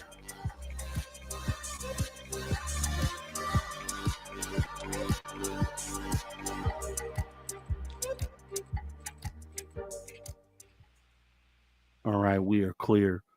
Yeah, Cool. and just when I say that, yeah, I'm not talking to you when I say that, Brian. I'm just talking in general. But No, but it needed to be what you said needed to be said, because I don't want people that just got into it or at a younger point.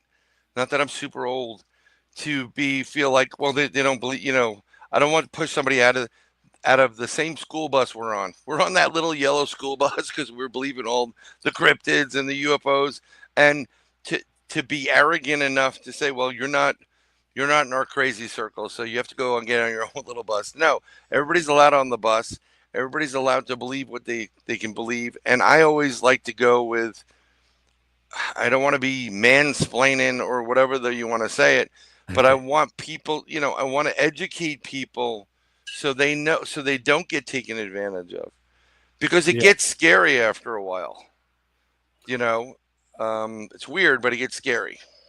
And the thing is that I just think I'm looking forward in the future, and I guess AI is going to make things a little more difficult to decipher. But I have faith in human beings being able to use logic and common sense and kind of figure it out.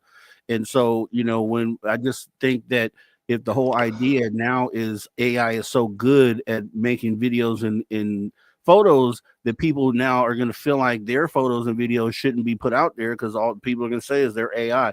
And I just want people to know they should always continue to capture the data, period. Take the picture, still take the video and put it forward. Don't worry about AI. Don't let AI dissuade you from collecting the evidence. We need to always continue to keep bringing that in, and when you can get it and bringing it forward. Right. It's part of our data set. We have to have it.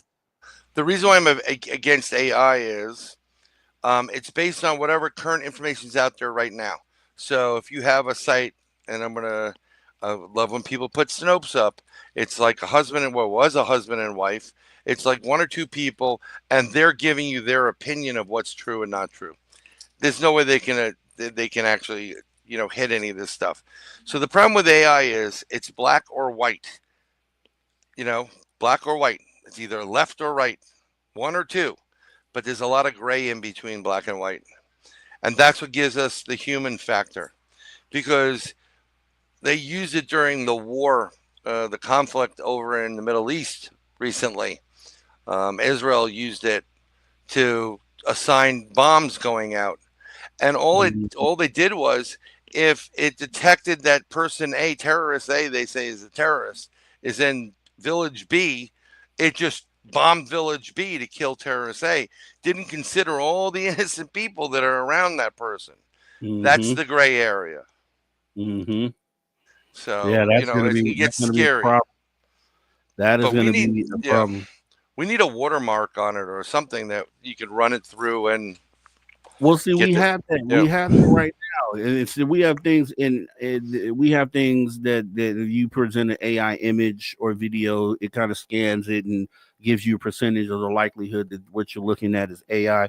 So I think we'll have safeguards like that. I don't feel like I just feel like, okay, yeah, the vetting process may become a little more difficult, but I still think we'll be able to vet the stuff. It'll just take a little longer. And so that's why I'm just like, don't get disheartened or don't feel like your evidence is going to be not looked at because AI is producing this stuff out here. Still bring it forward. Just don't stop that flow. Keep that flow going, because we need the citizen data. We need that. I'm video whenever I present, I try to present with my own actual footage that I've captured. Because I was there, I experienced it. It wasn't an illusion. I don't do drugs. I don't drink even, for the most part. It's just, I'm always the guy they call to pick up. Hey, buddy, I'm like, yeah, okay, I got you. But it's like, I try to use my own evidence when going through these things. But AI is getting so sophisticated, they're really learning how to get past the detectors. It's not as simple anymore. Like 99% of the people you find on Instagram, specifically women, wow, she's hot. She's fake. She's AI, and it's getting that good. You know, I had a buddy of mine, Evan B. Stone from Josh Gates and stuff, and he goes as the he's an AI expert. He's using AI right now. He can make movies. He could take your movie and redo a whole scene, AIing every character in it, and having them deliver the lines you want without you having to go and reset up the shoot, whatever. Little buttons here, boom, it's done, and it's seamless. You would never know. I've definitely seen that. Saw someone put together a scene. They just put together a few keywords, and it actually came out with the video that depicted it, and the human being looked pretty authentic and lifelike, and it was amazing. Now we got about 10 seconds before we come back. Are you going to be able to stay maybe 15 minutes later? Yeah. Okay, Go. cool. All right, we got 5 seconds left before we come back, and here we go, guys. Okay. Crash. All right, 1 second here. Yep.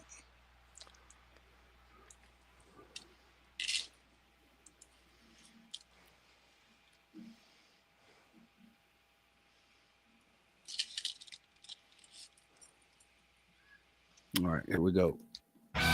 All right, everybody, welcome back. Spaced Out Radio, the After Hours Radio Show. We're on the back half of hour number 2, right here with Sir Bryan Bowden. We've been talking government UFO cover-up, the current attempt to misinform the public, the UFO community, you and I. We can see through it. That's why we've been talking about it tonight, and we are going to continue to do so. If you missed anything that we have done or said tonight, it is in the archive, and it's free. It's youtube.com/Spaced Out Radio. So, getting back into the conversation here. So, let's talk about Arrow, right? So, Arrow, okay, first, what are your thoughts of Arrow in its current stance, knowing that Sean Kirkpatrick is no longer part of the process? What do you currently think about Arrow? It's a failure in its entirety. When people start walking away from things, they're doing it because outside influences are manipulating stuff. So you're never going to get what you want out of it. And some people like, I don't want to be involved in this anymore. You know when it's going to get into a bad situation. So some people walk away from it because you just know what the outcome's going to be. All this stuff it's getting crazy. I feel like, well, here's what I'll say. I feel like the government is showing us their hand, and even what's currently going on right now, they're showing us that they're them and then we're us, and we're two separate things. We're not together on what we should be together on. So I don't have faith in, what they're going to be doing going forward. The Sean Kirkpatrick stepping away thing, I think it was like, job done here. Now I'll walk away, because I felt like the whole time he was being disingenuous. He'd been caught in a lie when he said that he didn't deal with the UFO topic prior to like 2020 or 2022.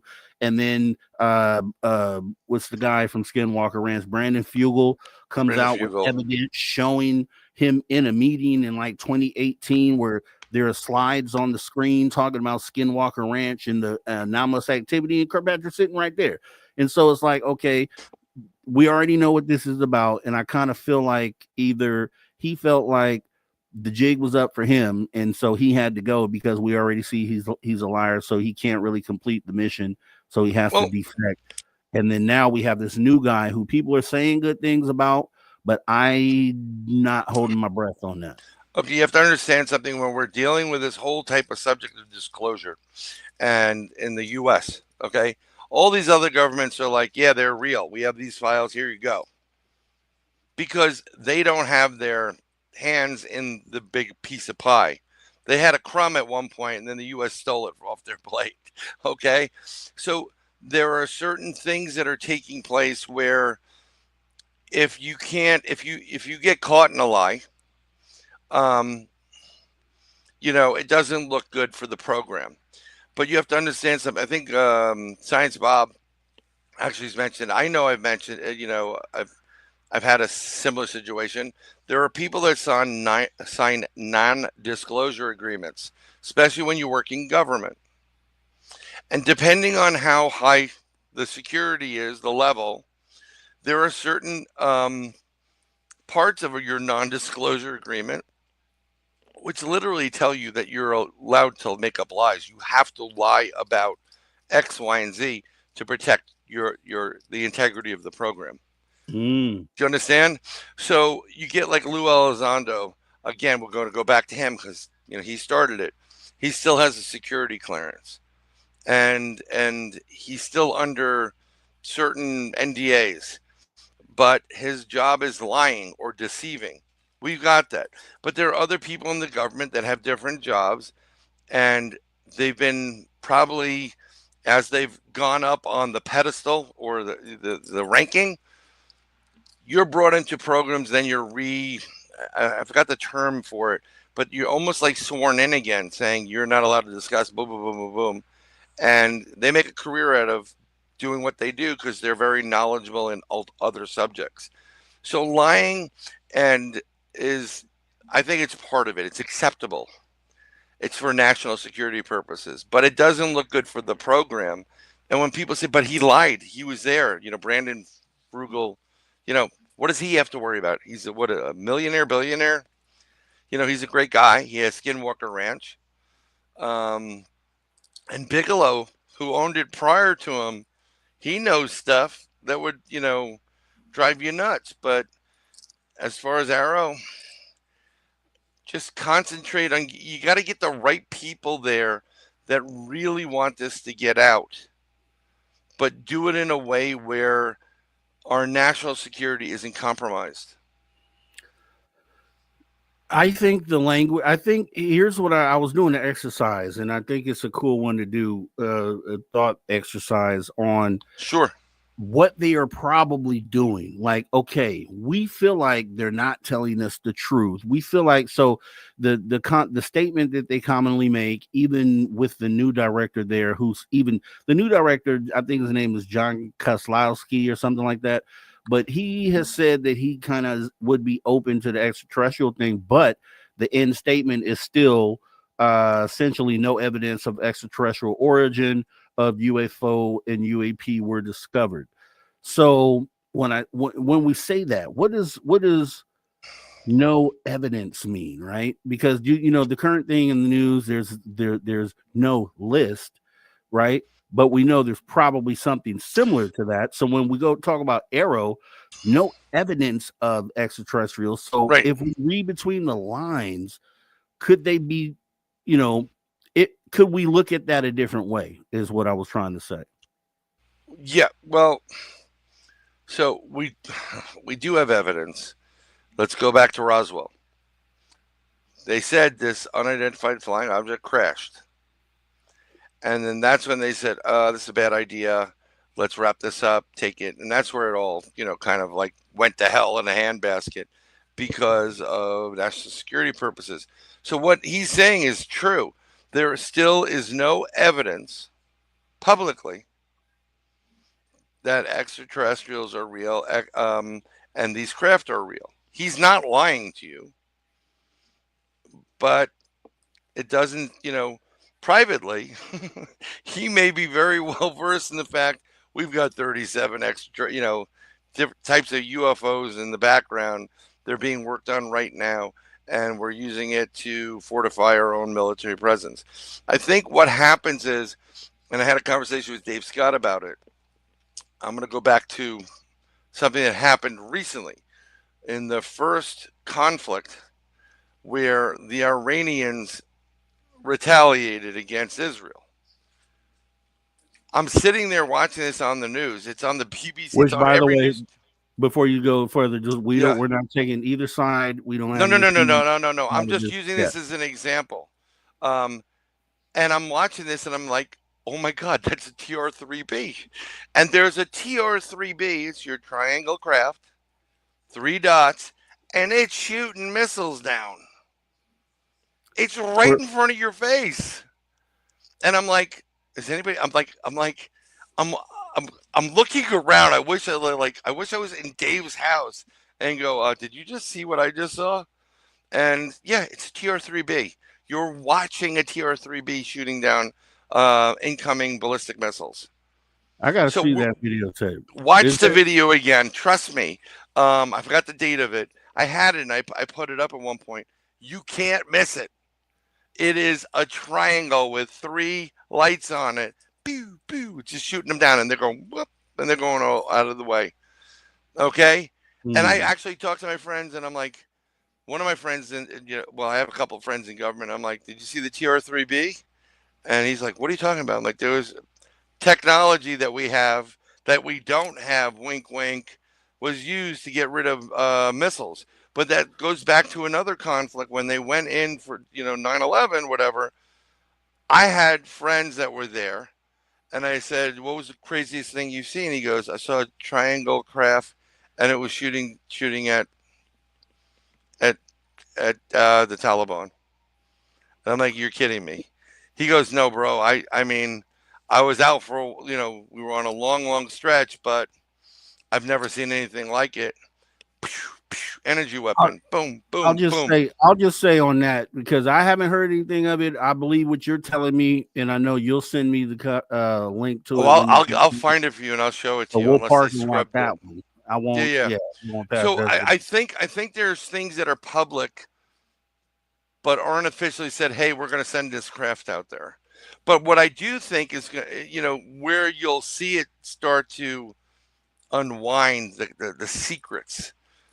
And I pray we don't get to this point. If we ever get to a major type of conflict again, World War type of thing, the technology that we have very well may be utilized to take care of certain things.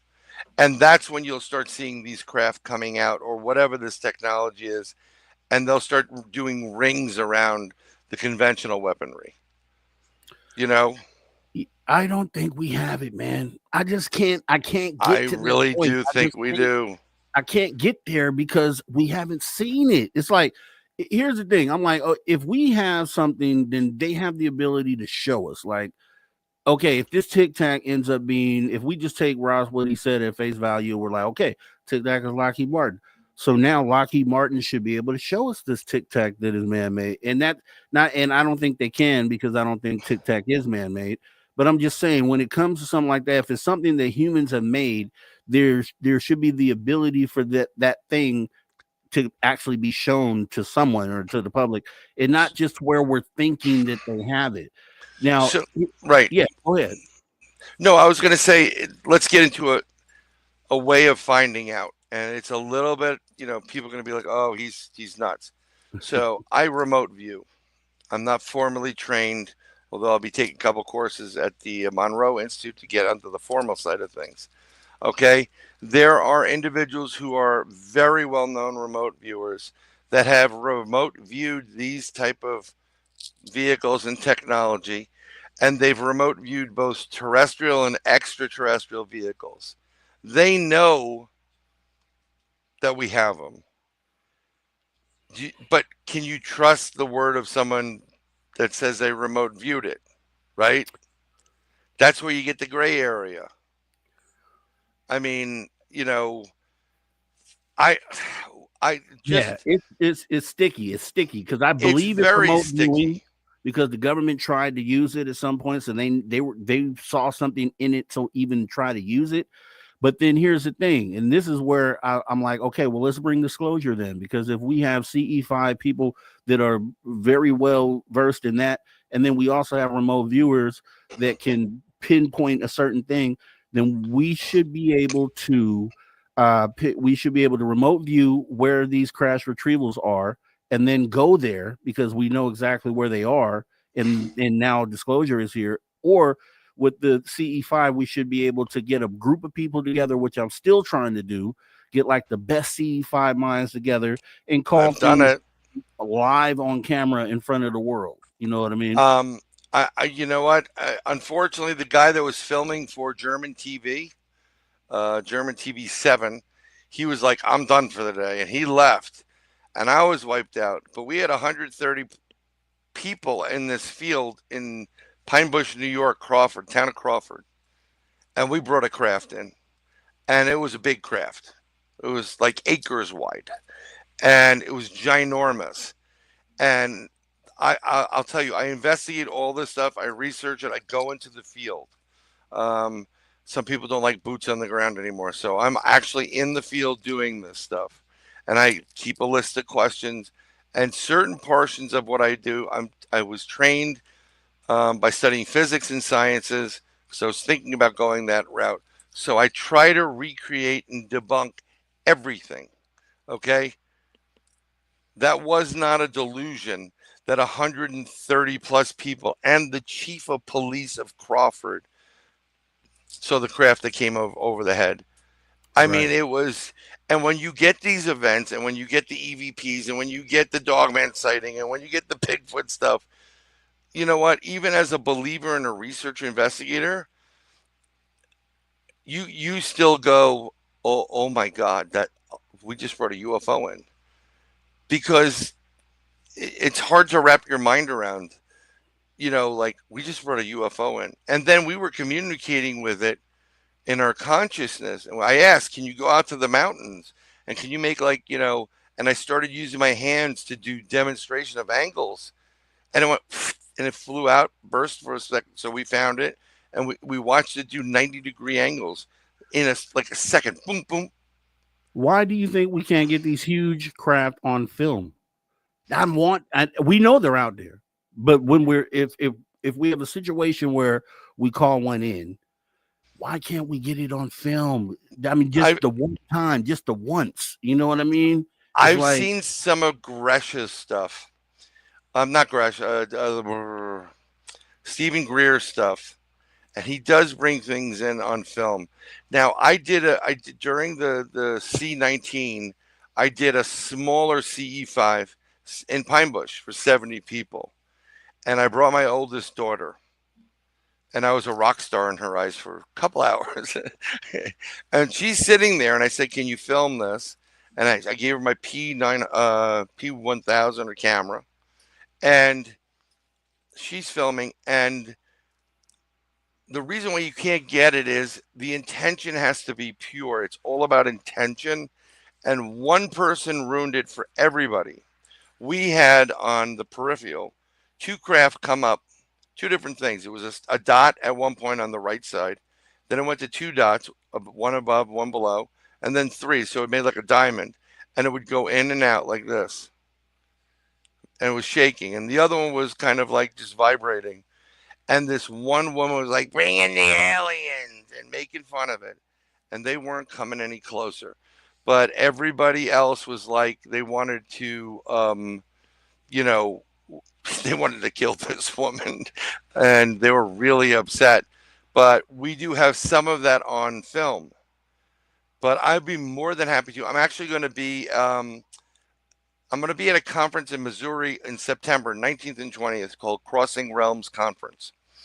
And I'm going to ask them for that Saturday night if we can try to do a CE5 there.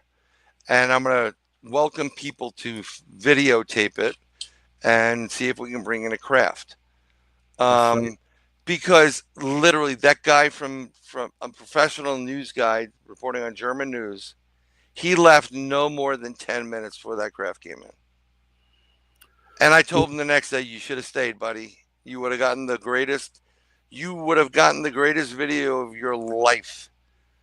And the person in charge, her name's Damani of the town of Crawford, she contacted me. She goes, "What the heck were you guys doing?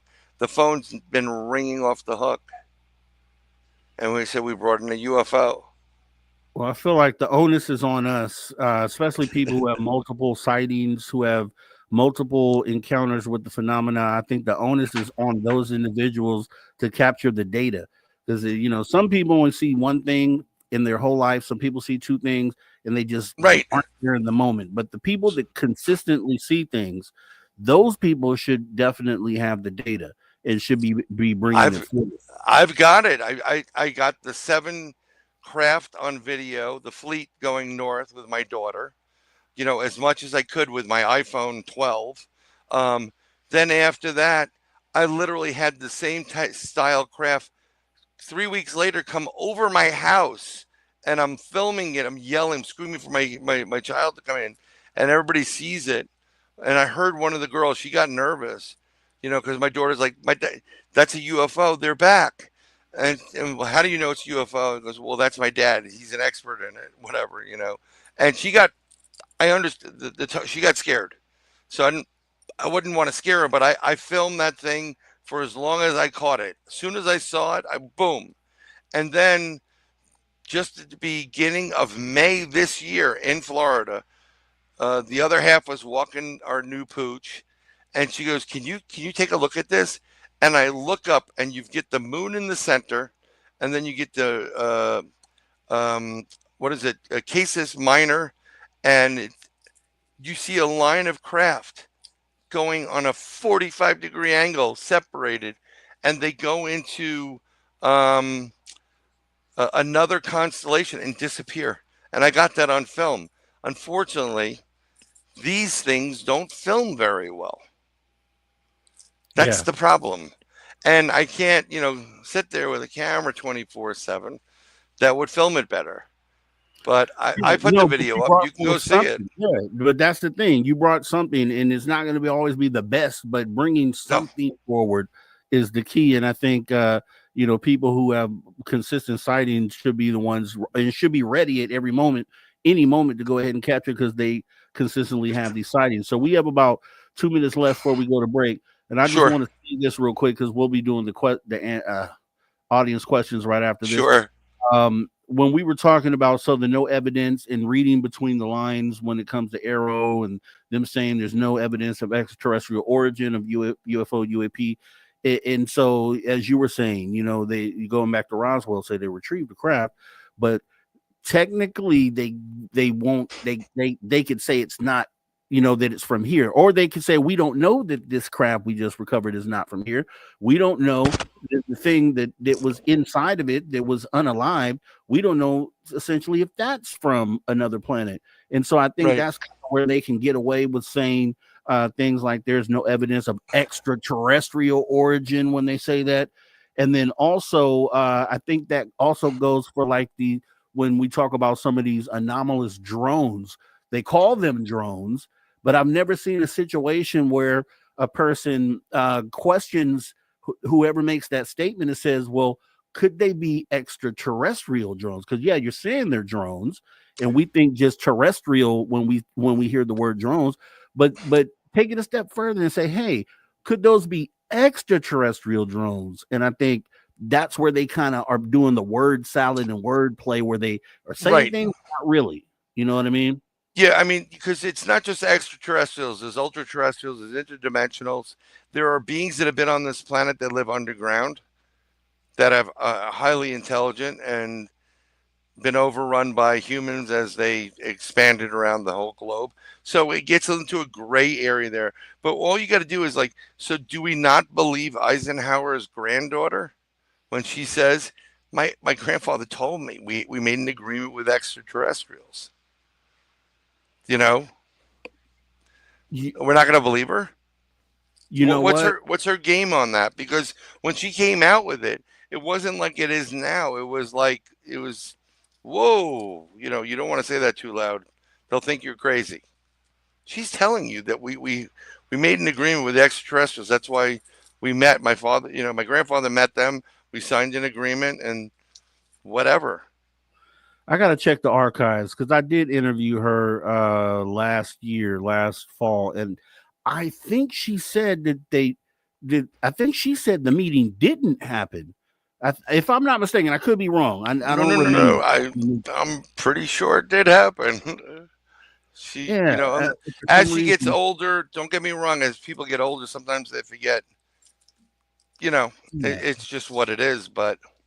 I got to jump back in, because I don't remember it specifically, but something just makes me feel like because I come into it like, your grandfather did this, but I think she told me in that moment that it didn't happen. I was shocked by it. I don't know, but we'll check. as we go ahead and get ready to go into the last break of the night right here on Spaced Out Radio, the After Hours Radio Show with me, your host, Mr. Rob G. Sir Bryan Bowden coming back, answering your questions next. You're listening to After Hours with Mr. Rob G on the only place where you can own the night. Spaced Out Radio. Spaced Out Radio. You've tuned your dial to the right frequency.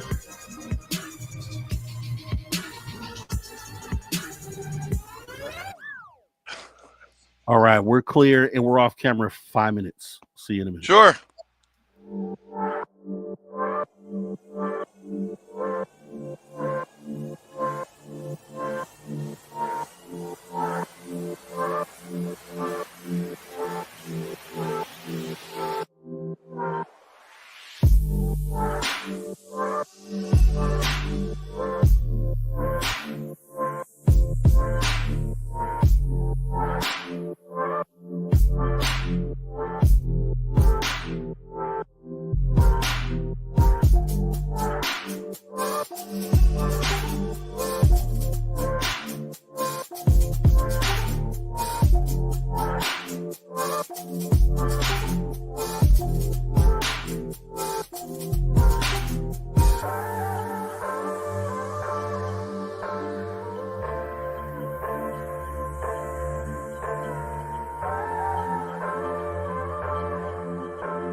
Welcome back to Spaced Out Radio. We are in after hour number 3, and we are actually coming back with our guest who has been gracious enough to Your stay mic's to answer muted. the questions.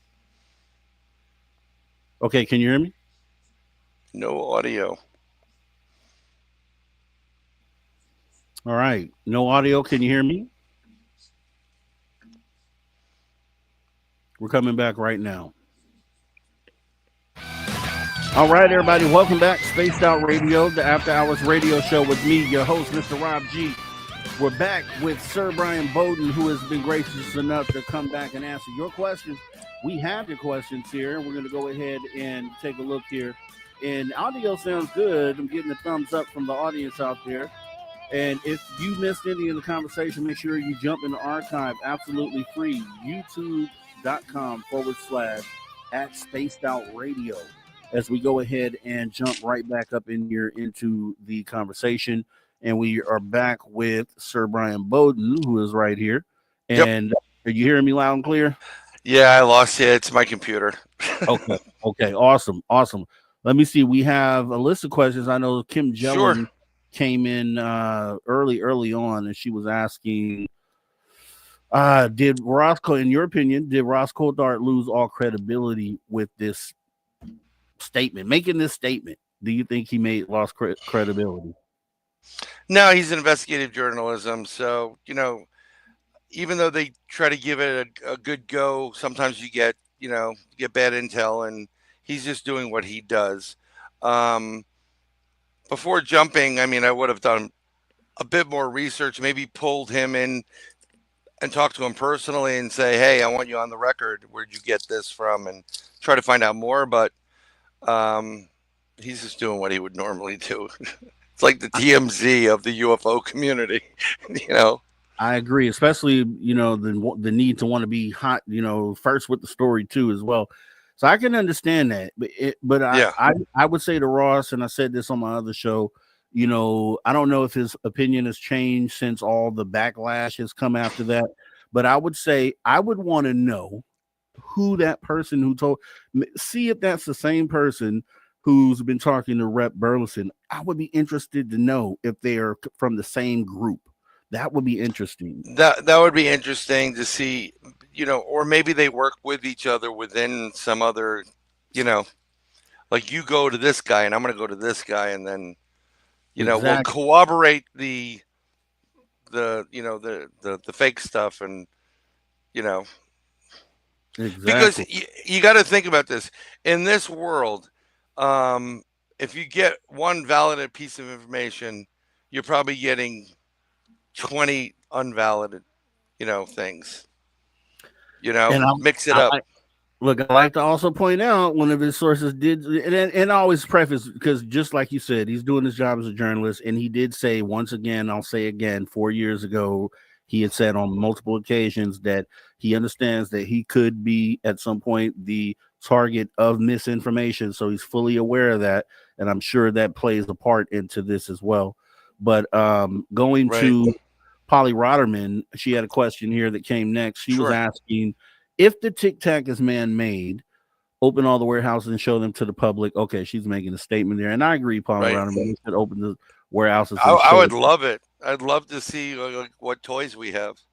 Yeah, if it's ours, and the cat's out the bag, let's see it. Here was her question: could this misinformation be created in order to dismiss all the whistleblower testimonies and make the alien issue a joke?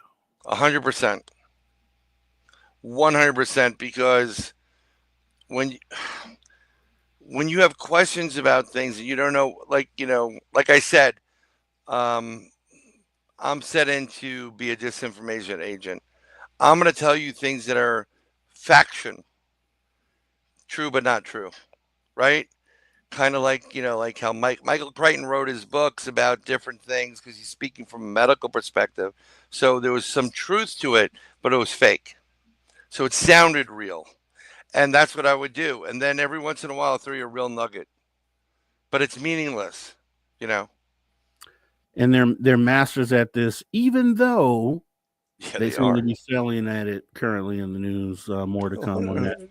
As we get to the next question here, Paramar was asking, Sir Bryan Bowden, what happened with the aliens in the Miami story? Seems odd that the story just disappeared and no witnesses are talking. Yeah. So I had a couple people lined up that were at the mall. Ooh. And I was going to go down and talk to them. And the party I got to get me in touch with these people, valid source, I know this person very well. They said they won't do it. I said, put him on the phone because he met with them and they were scared out of their minds. And they basically said, if we talk to anybody, we're going to be in a lot of trouble. They were threatened, like real threatened. Now, I would shut the story down too because 10-foot aliens, extraterrestrials at a mall. But again, the story doesn't jive with what was the response. The real story was, oh, it's a couple kids with fireworks. Then why did you send over 260 police officers to the mall? Why did the airport get delayed? Why was there a blackout in almost 26 square blocks? Yeah. Why? Yeah. Why? And if you look at some of the video, I posted it. You can actually see what looks like a translucent 10-foot extraterrestrial walking outside the mall. You can see it. And here's the interesting thing. During that time period, this was about a year and a half ago, there were huge solar storms. Okay?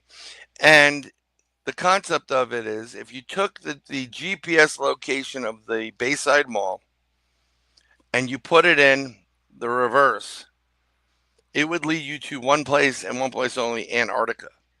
Yeah. What if we have some beings coming in interdimensionally, because I believe they were interdimensional beings where they can straddle both dimensions. That's why some of them were like phasing in and out. Okay? What if they intended to go to Antarctica for whatever the purpose is, put it in, got hit by a huge solar storm, whatever, and it messed up their navigation and sent them to Miami, and they're like, where are we? That's happened before. Have you ever had a problem with your GPS? I have. Oh yeah. So just because their technology or they're technologically advanced doesn't mean they don't have certain aspects and problems when it comes to, travel and doing what they do.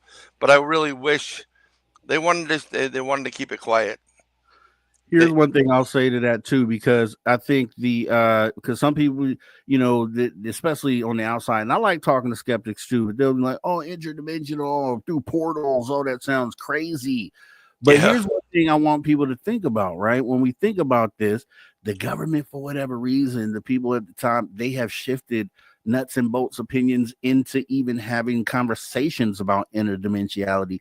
So for whatever reason they've done that, think about that. Also think about the fact that from where we're sitting at to clear across the universe, all planets are round.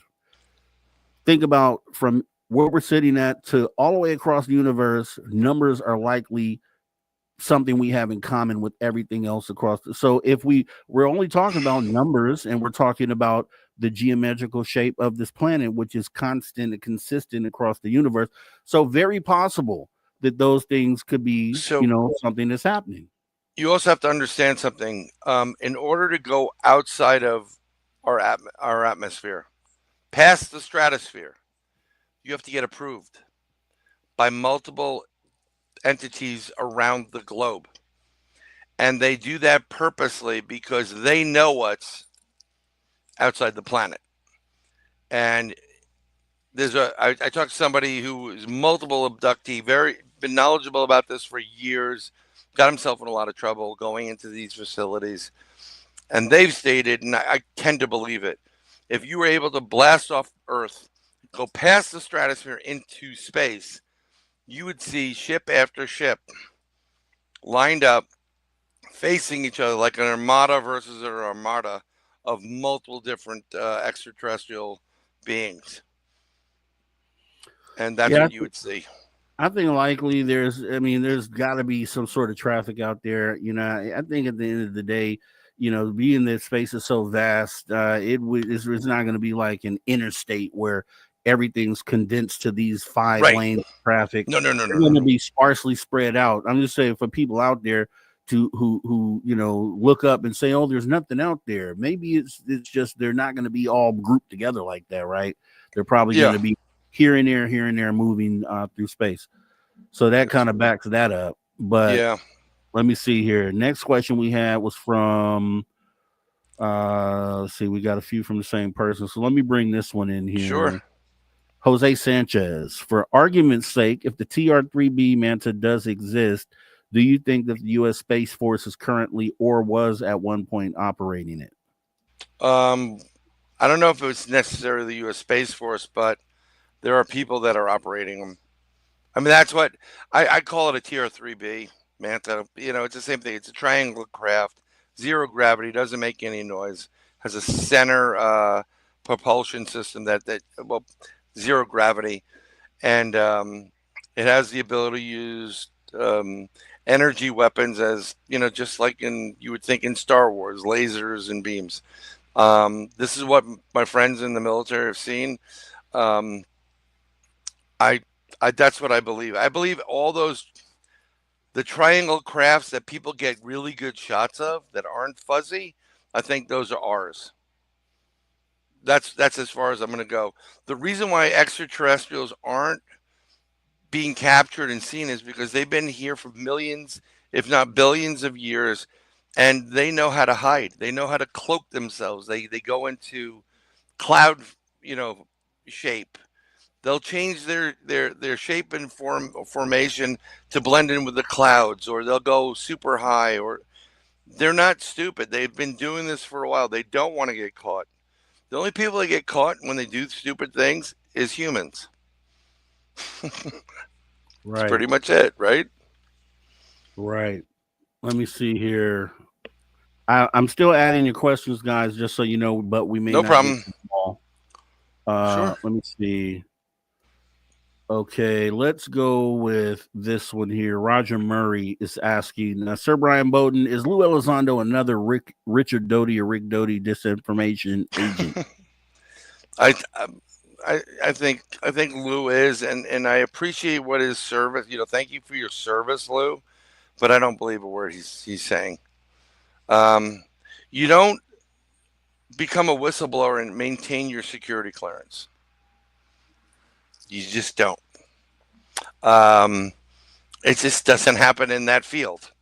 I know people in that field, and they're like, I asked, like, if you became a whistleblower, what would happen? Hypothetical, somebody goes, oh, that guy would forget it. He'd be in jail, and he would lose his clearance immediately. They would search his house. That's not happening to Lou. He still has a security clearance. I think Rush does too. So that tells you a lot more about it. And again, I appreciate what they do for us as servicemen and women to protect us, but I'm not buying what they're selling. Oh man. See, sorry, I'd like to, but I don't want to buy it. Here's what I think about that. It's just my opinion on that is so say he is a disinformation agent, and he was the one that actually came out really and propelled where we're at as far as our position in the UFO story, kind of jumped us ahead light years from where we were before he came out. And my whole thing is okay, if he is a disinformation agent and he came out and purposely put the spotlight on UFOs, well, then that leans into what the Wall Street Journal is trying to say, that this has been a story planted by the government.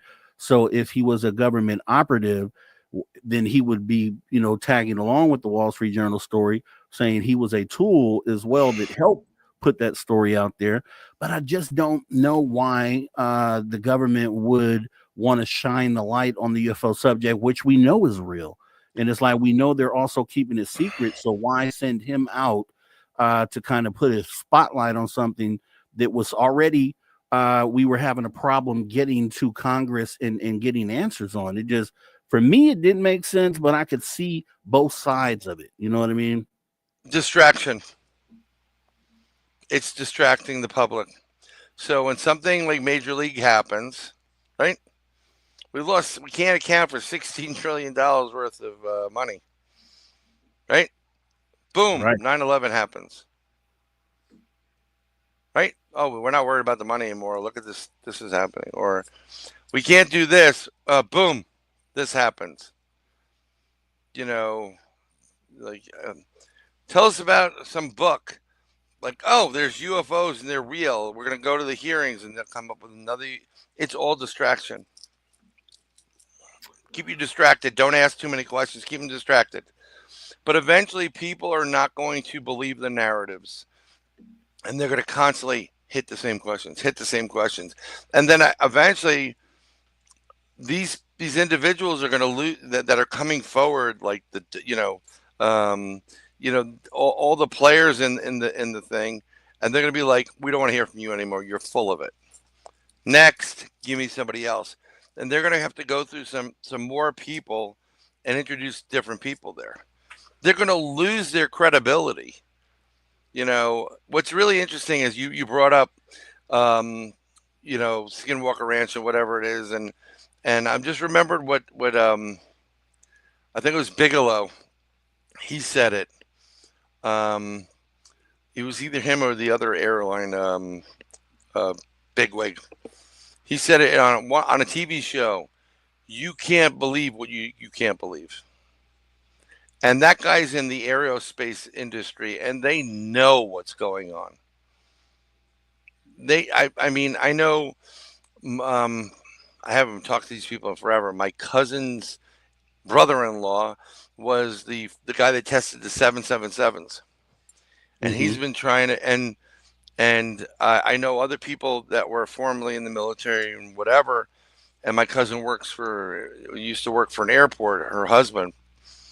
And I was told by the other half, don't bring up UFOs, don't bring up any crazy stuff. I'm like, not me.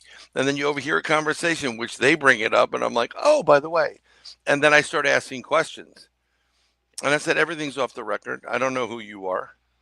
And they start telling you stuff, and they I know we have stuff. I can't tell you everything, but I know we have equipment that is years, decades ahead of in the aerospace industry. And they're talking about conventional stuff too. Like, you know, the Black Hawk helicopter. Mm-hmm.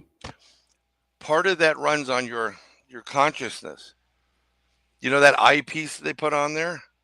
When you look, see, this is how all these, see how they're slowly building up to it and developing the skills. These craft aren't done with, it's not with a joystick. It's you think it, you want, and you're there. So if I want to make a right now, I'm making a right. It's all thought-based, and that's how they fly. It's all controlled by your consciousness. Yes. I thought it was like by retina, by detecting the movement of your retina. Well, no. Black Hawks, yes. But that's the beginning of thought-based. Okay. I see where that could graduate into that. Yeah. And that's happening. And you see it when you see somebody who can't speak and using a voice generator, and they're just looking at the letters to spell dog or dog. Yeah. And they're not touching anything. They're looking with their eyes. Yeah. This Neuralink is how it all starts, folks. Sort of doing something like that. Mm-hmm. So I can get that. And just so with this question there, sir, with the Richard Doty. Now, I did interview him a couple years ago just for the Roger Murray. And, that's great. And I asked him specifically, I said, you know, you're from the world of misinformation, disinformation. I said, if you put on those glasses right now, looking through those lenses, if you look around the UFO community, do you see the same thing happening right now? He said yes. Didn't say who, and so maybe that could be some names could be attached to that, but we'll see. as I try to get him back on the show here. But next question is, we got about 4 minutes. Sure. Let me get the ones that aren't redundant here. Okay, this one. Paramar was asking, you mentioned, do you think aliens will reveal themselves sooner than you think?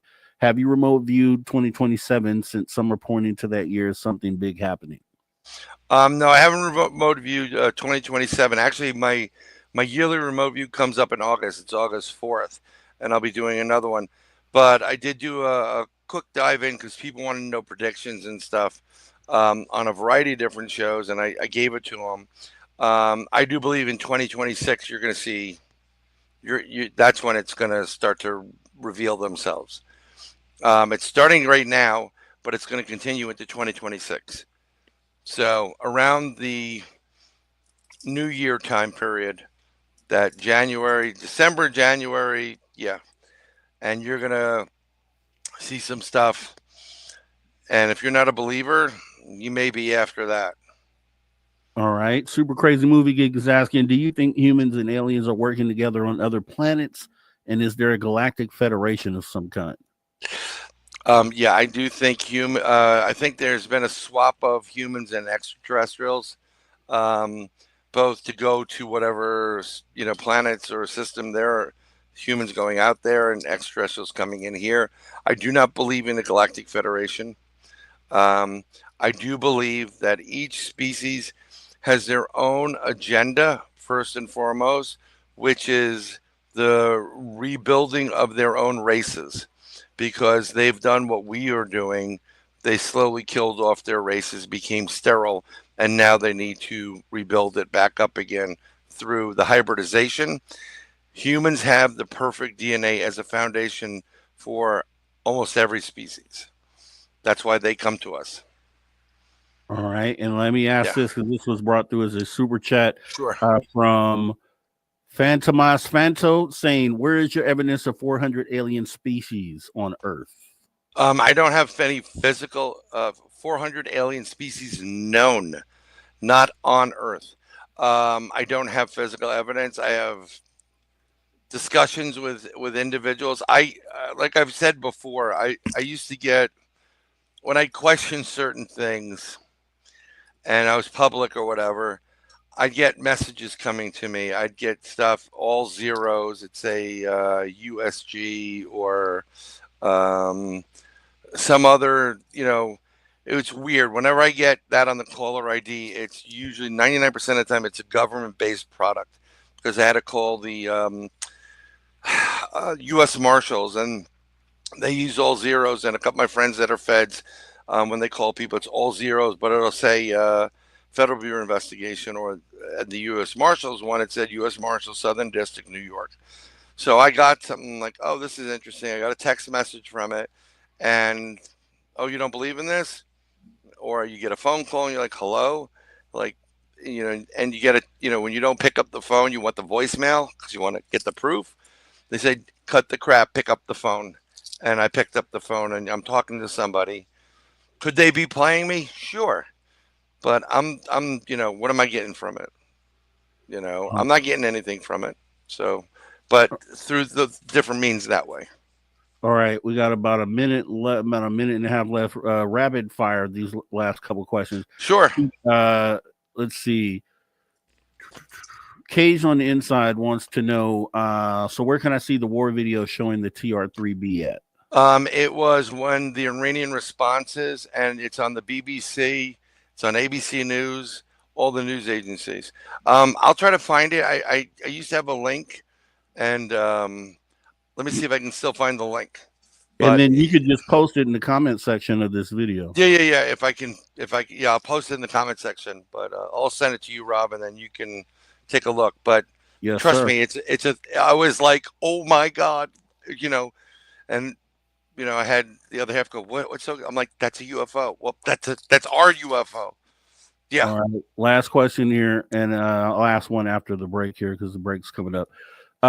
Jules is asking, what was Bryan knighted for, if I may inquire? So I'm not knighted through the Queen. I'm knighted as a Knights Templar, the organization. And in the modern time, there are people that like to dress up in chapeaus and whatever. No, I don't follow that. I follow the tradition of the Knights Templar. One of my brothers is a Knights Templar. He's the Grand Master of the Knights. There's several different organizations. So if you've just studied what the Knights Templars were doing and how they operated in purity and their path, that is how I operate. Trying to do good and making sure fairness and goodwill. Yeah, so that's how. So I was knighted that way. All right, awesome stuff. Want to thank Sir Bryan Bowden for coming in, answering questions, and having a great conversation right here. Spaced Out Radio, the After Hours radio show. We still have more to go here in hour 3. Make sure you don't go anywhere. We'll be back after the break with Steve Stockton, Tales Untold, Missing Person Mysteries, some UFO and weird news as we get ready to wrap up this show. Stay right where you're at. All right, we are clear. And then just here, I want to. This was a question that had came up. Hillbilly Herb was asking this. Do you have any thoughts about supposed ET message and image that was sent back from Voyager? Can't tell if it's AI clickbait or a real story.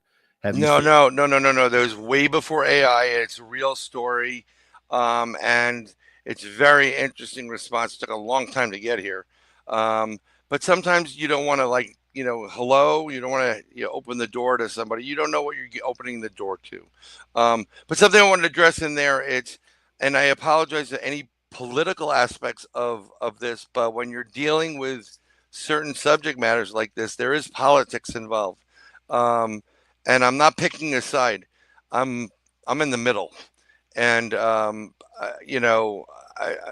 think what's right is right and what's wrong is wrong. And everybody should be taking care of each other and really looking out for each other. And that's, I don't want to get political, but sometimes you have to broach it because who's controlling everything? Political parties, basically. And I'm gonna say this. We know what's going on currently in the news cycle, and I'm just gonna say this.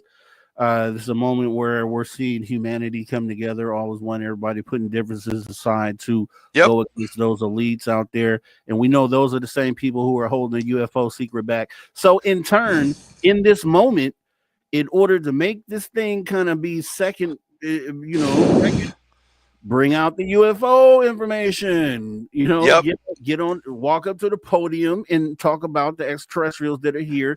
And then we're still going to have to deal with the other stuff, but let's do it. Let's do it right now. Bring out all the UFO information, that book information, and for the love of God, open up the Vatican vault. There we go. Bryan Bowden, appreciate you coming in. Thank you for staying late as well. You got it. Questions. Yeah. You're awesome, and we'll be talking again soon.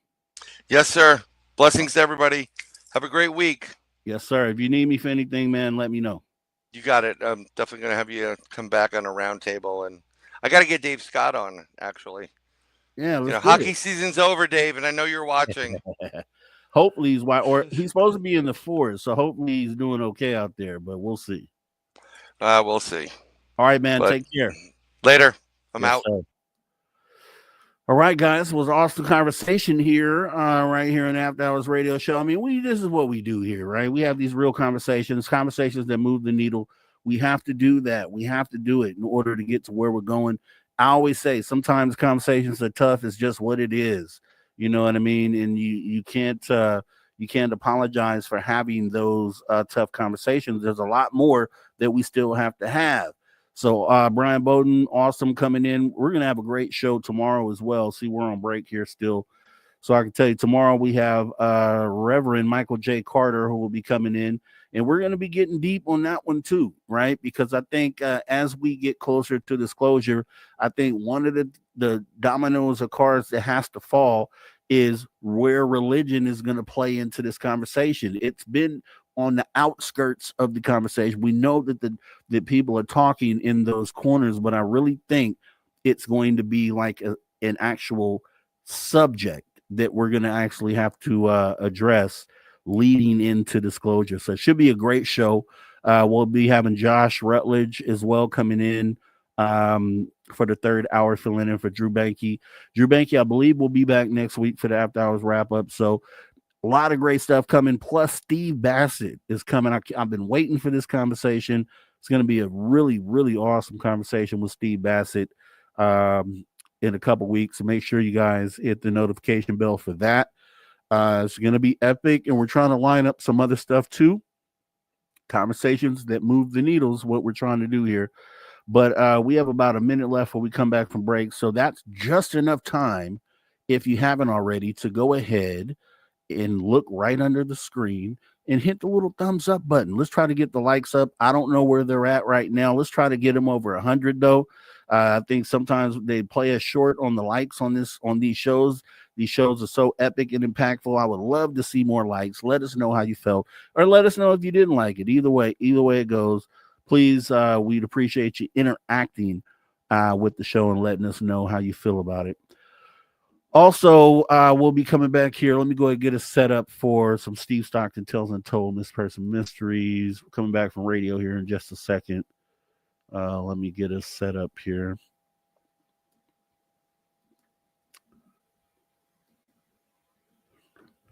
All right. 5 seconds. Here we go, guys. All right, everybody. Welcome back. Spaced Out Radio, the After Hours Radio Show. We are on the back half of hour 3 already. We're about to bring it home here this half hour. We have Steve Stockton Tales Untold, Miss Person Mysteries. We also have some UFO and weird news that we'll get to. Then we'll be wrapping the show up. We had a great conversation with Sir Bryan Bowden. Want to thank him for coming in. You missed it. Obviously, the archives, they are free. YouTube.com/@SpacedOutRadio. As we go ahead and get ready to jump into some of the Steve Stockton Tales Untold Miss Person Mysteries, we are so glad to have him as part of the show. He always comes with some awesome information. And keep in mind, though, these people he's talking about are missing. As we go ahead and get ready to jump into this. Here we go. Welcome to Tales Untold and Missing Persons Mysteries on Spaced Out Radio's After Hours. My name is Steve Stockton, and I'm here to take you on a journey of mysteries, legends, and true stories. Come, join me on this strange adventure of Tales Untold and Missing Person Mysteries. Believe it or not, there is one place in the United States that has had so many Fae encounters that to those of us who are interested in and researching these topics could possibly give this place the name the fairy capital of the United States. What mysterious and unknown woodland or forest am I speaking of here? Well, neither. Would you believe Detroit, Michigan? Now, this is not just a couple of sightings by New Age intellectuals trying to push the fairies are real and can live in urban areas too agenda. For centuries, there have been reports of gnomes and other species of little people in the Detroit area. Some of them date back even before the Europeans settled here. So basically, before it was even named Detroit, possibly before the state of Michigan even existed. Is it something about the land there? Did the settlers intrude on some magical place where the veil between our world and theirs is so much more thin? Let's look at some of these Fae encounters and see if we can figure it out. The origins of our first story lie within the Ottawa tribe. These are the natives who were living on the land before the English and French settlers came in and took it over. This particular encounter tells of the Red Dwarf, as the natives called them. These little people are just as mischievous as their brother and sister species and can be just as mean and evil. However, and it's interesting, as it always is when dealing with the Fae, that this particular type of Fae are the protectors of the land and the caretakers of the earth. Extremely powerful nature spirits who are most likely provoked by colonization of any sort that doesn't recognize the Fae and respect the land itself.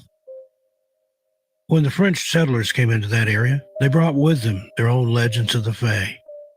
Theirs were called Lutin, which actually have their origins in Nordic folklore. However, the French seemed to believe very much in these devious little tricksters who went about playing pranks on the settlers and anyone they could get a good shot at. They disliked humans and even displayed at times some behaviors which we would consider to be similar to the effects of having a poltergeist or noisy spirit in our home. So, suffice to say, these Fae used their magic and enjoyed doing so. They are very mean-spirited and sometimes even downright evil. So, as the French colonized the land there where Detroit is now and mixed with the natives, these two legends ended up combining. The Europeans came in, and with their own legends of the Fae, which were that these creatures were more than merely mysterious forest entities who played mean-spirited pranks, but rather malevolent harbingers of doom, chaos, and destruction. The founder of Detroit, Antoine de la Mothe Cadillac, on March 10, 1701, decided to throw a party.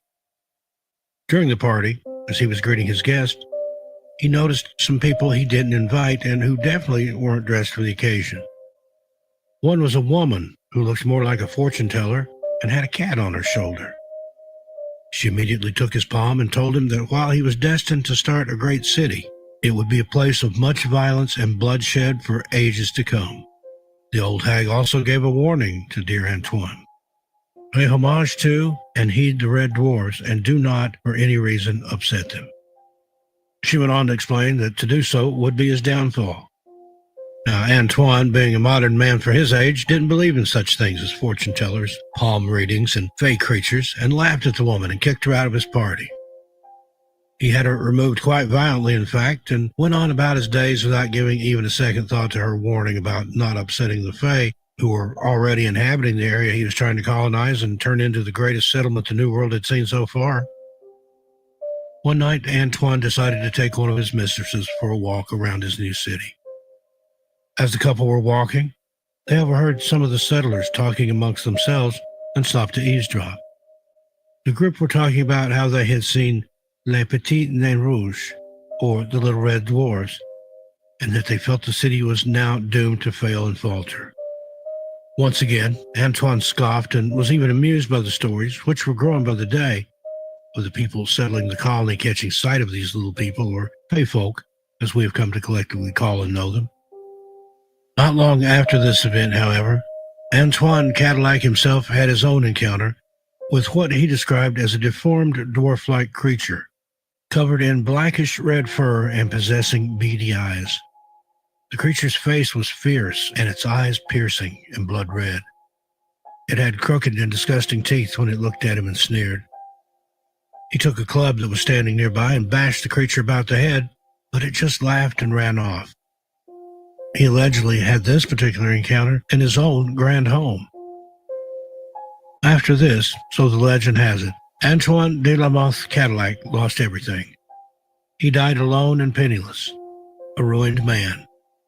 The city named after him left with a kind of strange curse, just as the old hag fortune teller had predicted. Would Detroit be the same today if he had simply heeded her warning and given respect to the Red Dwarfs? Now, while we'll never know, but it is said that they still roam around the city to this very day, and sightings haven't become more scarce since the 1700s, when Antoine had first envisioned the settlement. These self-same creatures, or perhaps one of the same species anyway, who look exactly the same, was seen that same year repeatedly by a farmer in the area.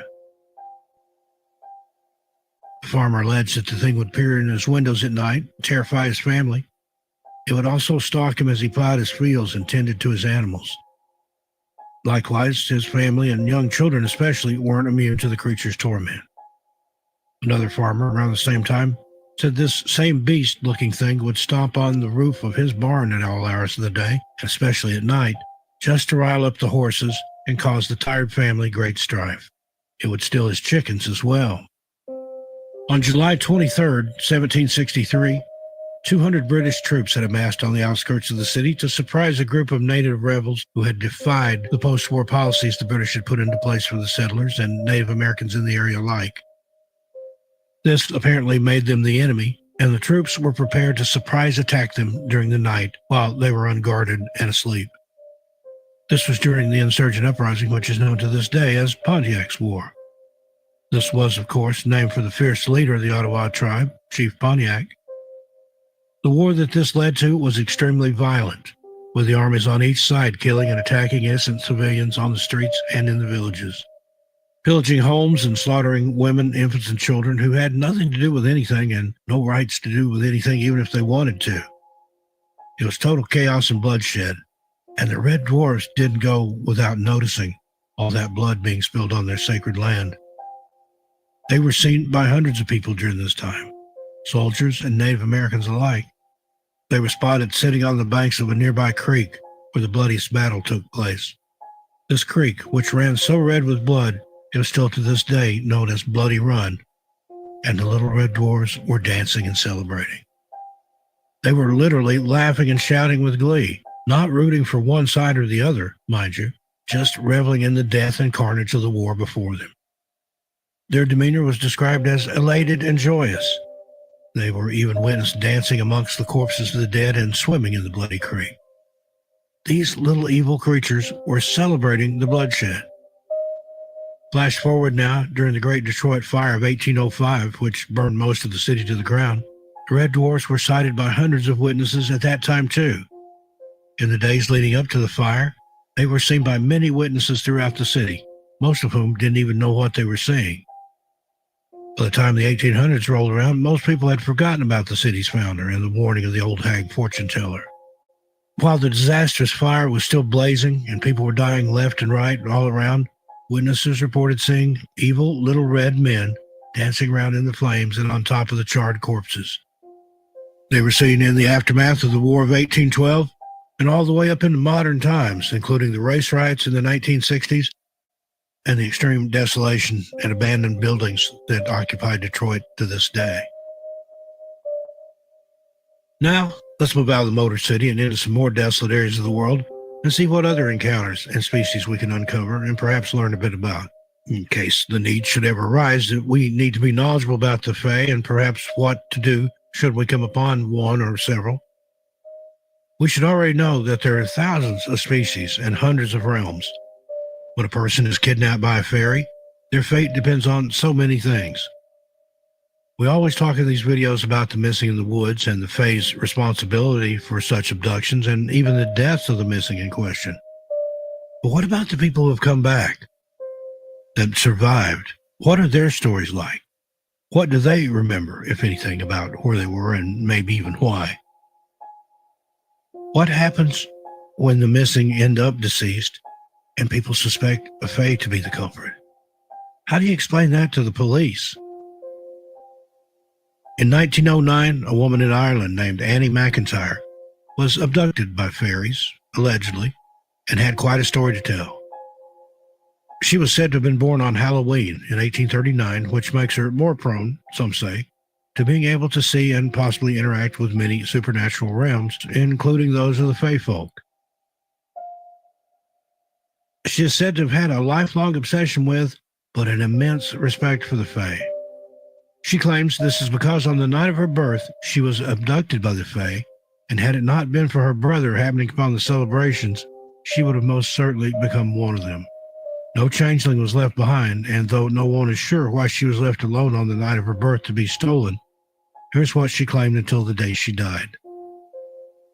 On that night of Halloween in 1839, fairies crept into her home mere minutes after she was born and stole away with her, wrapped in her bedclothes and a small sheet her mother had made for her. As the fairies were bringing her to the nearest circle or portal to one of their realms, they were celebrating, dancing and singing under the moonlight. They were cheering that they had gotten away without being seen, and the couple, who were the ones who would be raising the child, were being hoisted on the other little people's backs. It was a grand celebration while they moved towards the portal. However, Annie's brother was coming back from a friend's house, walking through the woods, and heard the commotion. The flutes and music being played and celebrations happening in the woods right behind his house. He went to investigate and claims he saw dozens of little people carrying off his infant sister, who he knew had just been born that very day. Allegedly, he took his Bible, which he just happened to be carrying, and tossed it right into the group of fairies. They immediately set the infant down and scattered, most of them simply disappearing into thin air. He scooped his baby sister up into his arms and brought her back to the family home. Annie's mother and family were so overjoyed with her return that they had a huge celebration themselves and doted over her, so much as she was almost lost to them forever. There were many precautions set into place that night in that village which have lived on throughout the centuries to assure that babies would no longer be so easily swept up and taken by fairies in the night. Iron bars being hung above the crib itself being made entirely of iron, pinning the infant's night clothes to the pillow or mattress of the crib, sprinkling the child with holy water before bed and throughout the day if they should be left alone for even a second. There were so many ways thought of to protect infants and children back then from a Fae abduction. Now, these precautions didn't always work, though, but for the most part, they did, or at least they seemed to. Maybe it would be wise for those of us in modern times who believe in and have respect for such things to take notice of and heed the warnings and advice of preventative measures. Instead, though, we buy cute little kits to build our own fairy gardens and set elf totems on a shelf at Christmas time, which, unbeknownst to most people, only provokes the elemental spirits and invites them into your home to do you even more harm. Aside from the brownie species of the Fae, we have yet to find another who is inherently good and not known for any evil intentions or ill will toward the human race, who has plowed down their homes in the forest and disrespected them by portraying them as goofy little scantily clad women flying around sprinkling magic into little kids' eyes just to play with them, or men just to daze and seduce them. Maybe we should give them more credit and be more wise in their ways.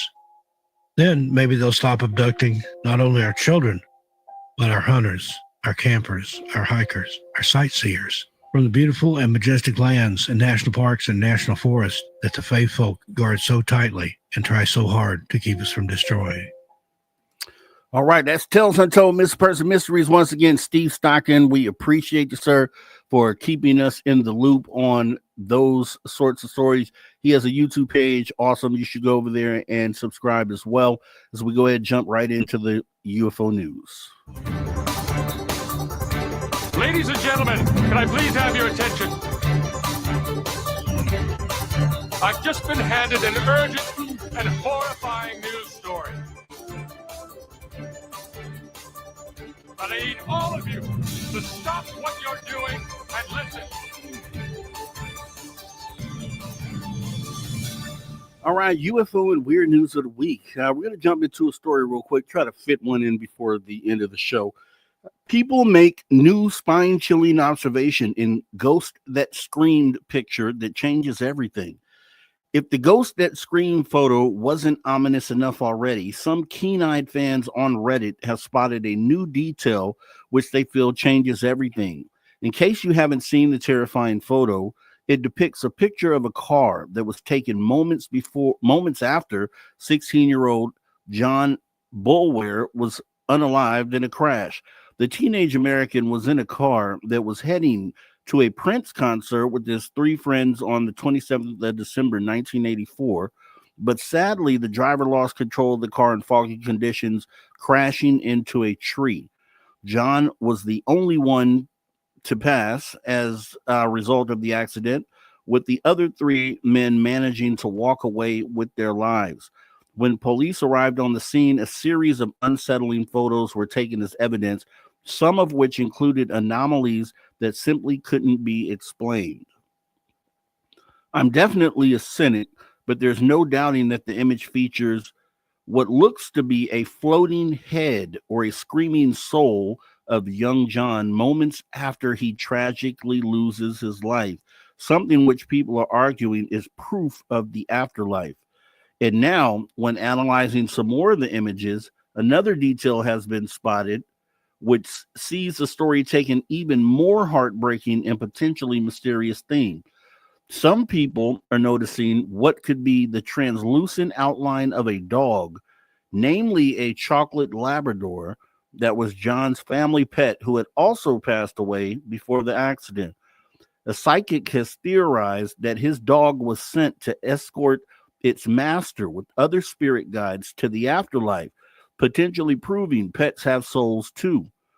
Officer Brown Coyle, who took the pictures on his camera back in 1984, described the infamous image when speaking on an episode of Case Files Unknown.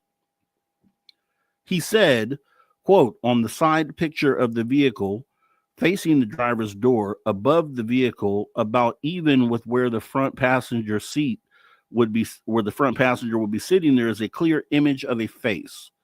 Quote, it appeared to be an agony, a scream. It had distinctive hair and distinctive profile.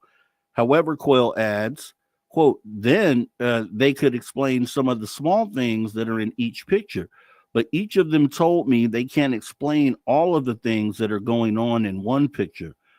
There's no explanation in my mind, and the experts haven't been able to give me an explanation either. Celebrity psychic Matt Frazier also told the Daily Mail, I've seen many images over the years that capture spiritual phenomena, but this one is truly profound. This photo was taken just moments after a tragic accident, and what stands out immediately is the ghostly face, what looks like a man screaming, rising above the wreckage. When I see this, I see the soul in transition, which is pretty crazy to think. And I know we won't have enough time to get into the last story.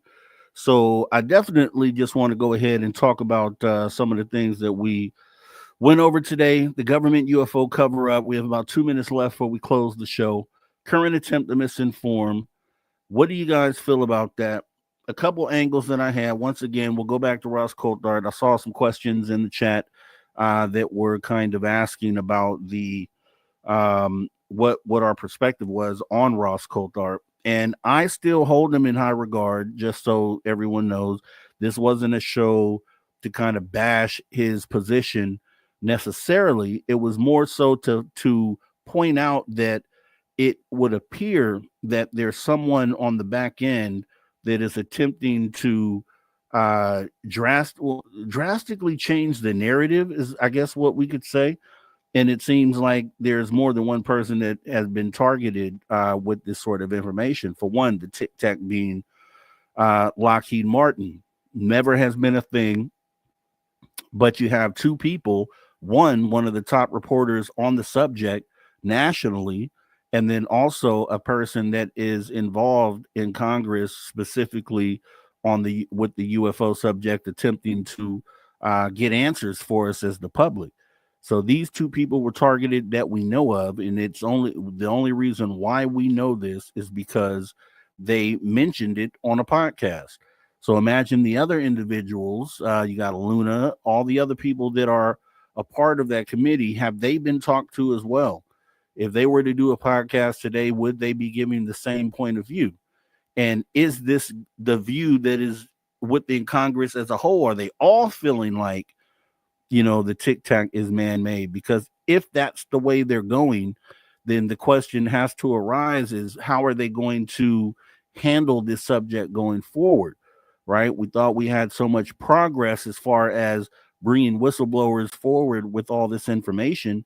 And if you ask me, I felt like they've had enough information this entire time. I felt a long time ago with David Grush, that should have been it right there. We shouldn't have needed anything else. He told them where the things are. He told them where to go look. The question is, did they go look? And that's the thing. I don't know if we'll ever get an answer to that, right? And it would have seemed at that time that the Congress was fully on board for the most part. At least they presented themselves that way in press conferences. But it would be troubling to find out that a lot of them are having the view of Rep. Burleson, because if they are, then will they work as hard as they once were in trying to do what they can on their end to get this thing uncovered? You got to ask yourself that. It's a fair question, right? So we need to know. No pun intended, Ross Coulthard, but we do need to know who's behind the misinformation. And the good thing is that I don't think that it's going to matter. I really don't think it's going to matter, because at the end of the day, we are too far along to have to even worry about that. As we go ahead and get ready to thank everybody who came in, Sir Bryan Bowden has been awesome. Hours 1 and 2. We do appreciate your conversation here tonight. We also want to thank Steve Stockton Tells Untold Missing Person Mysteries. We also want to thank the man that you hear right there, Mr. Ron Bumblefoot. He's the man that rocks us in and out of each and every show, telling us to never say never again. Because, yes, guess what? The phenomena is real. At the end of the day, regardless what the cover-up, regardless of the misinformation, the phenomena is real, which means anything and everything under that is possible. If you love the show tonight, make sure you show your love by hitting the like button or hit the dislike, whichever one. Also, throw your horns up. We appreciate you tuning your frequency to Spaced Out Radio, where we do best. We do what we do best. What's that, you ask? We own the night. This show has been copyright SOR Media Ventures Limited and Spaced Out Radio. It has been a pleasure serving you once again as your host. I'm Mr. Rob G. This is the After Hours radio show. And to all you space travelers out there, every last one of you, it's not a goodbye nor a farewell. However, you can best believe as we go off air tonight, we're going to be back doing exactly the same thing, moving the needle forward. So make sure you tune in for that. Thanks for coming in tonight. Thanks for participating. You guys have a great rest of your night. Take care of each other.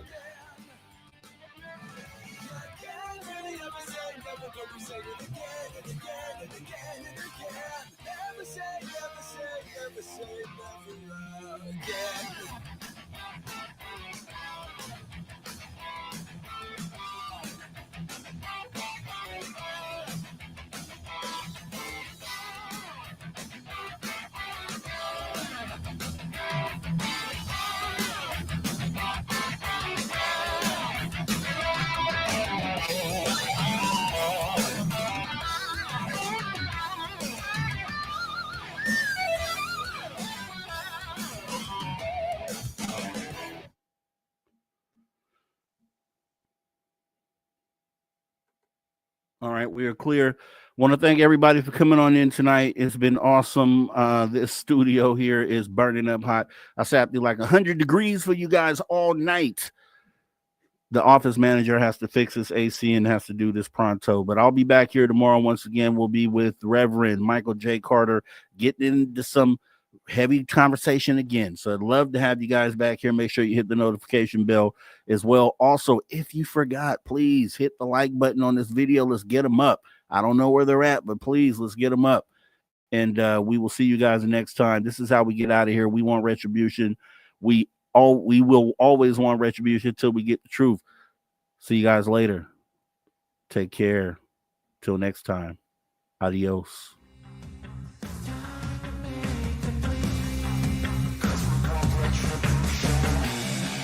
Cause we want retribution. Oh yeah, we want retribution. Oh yeah, we want retribution.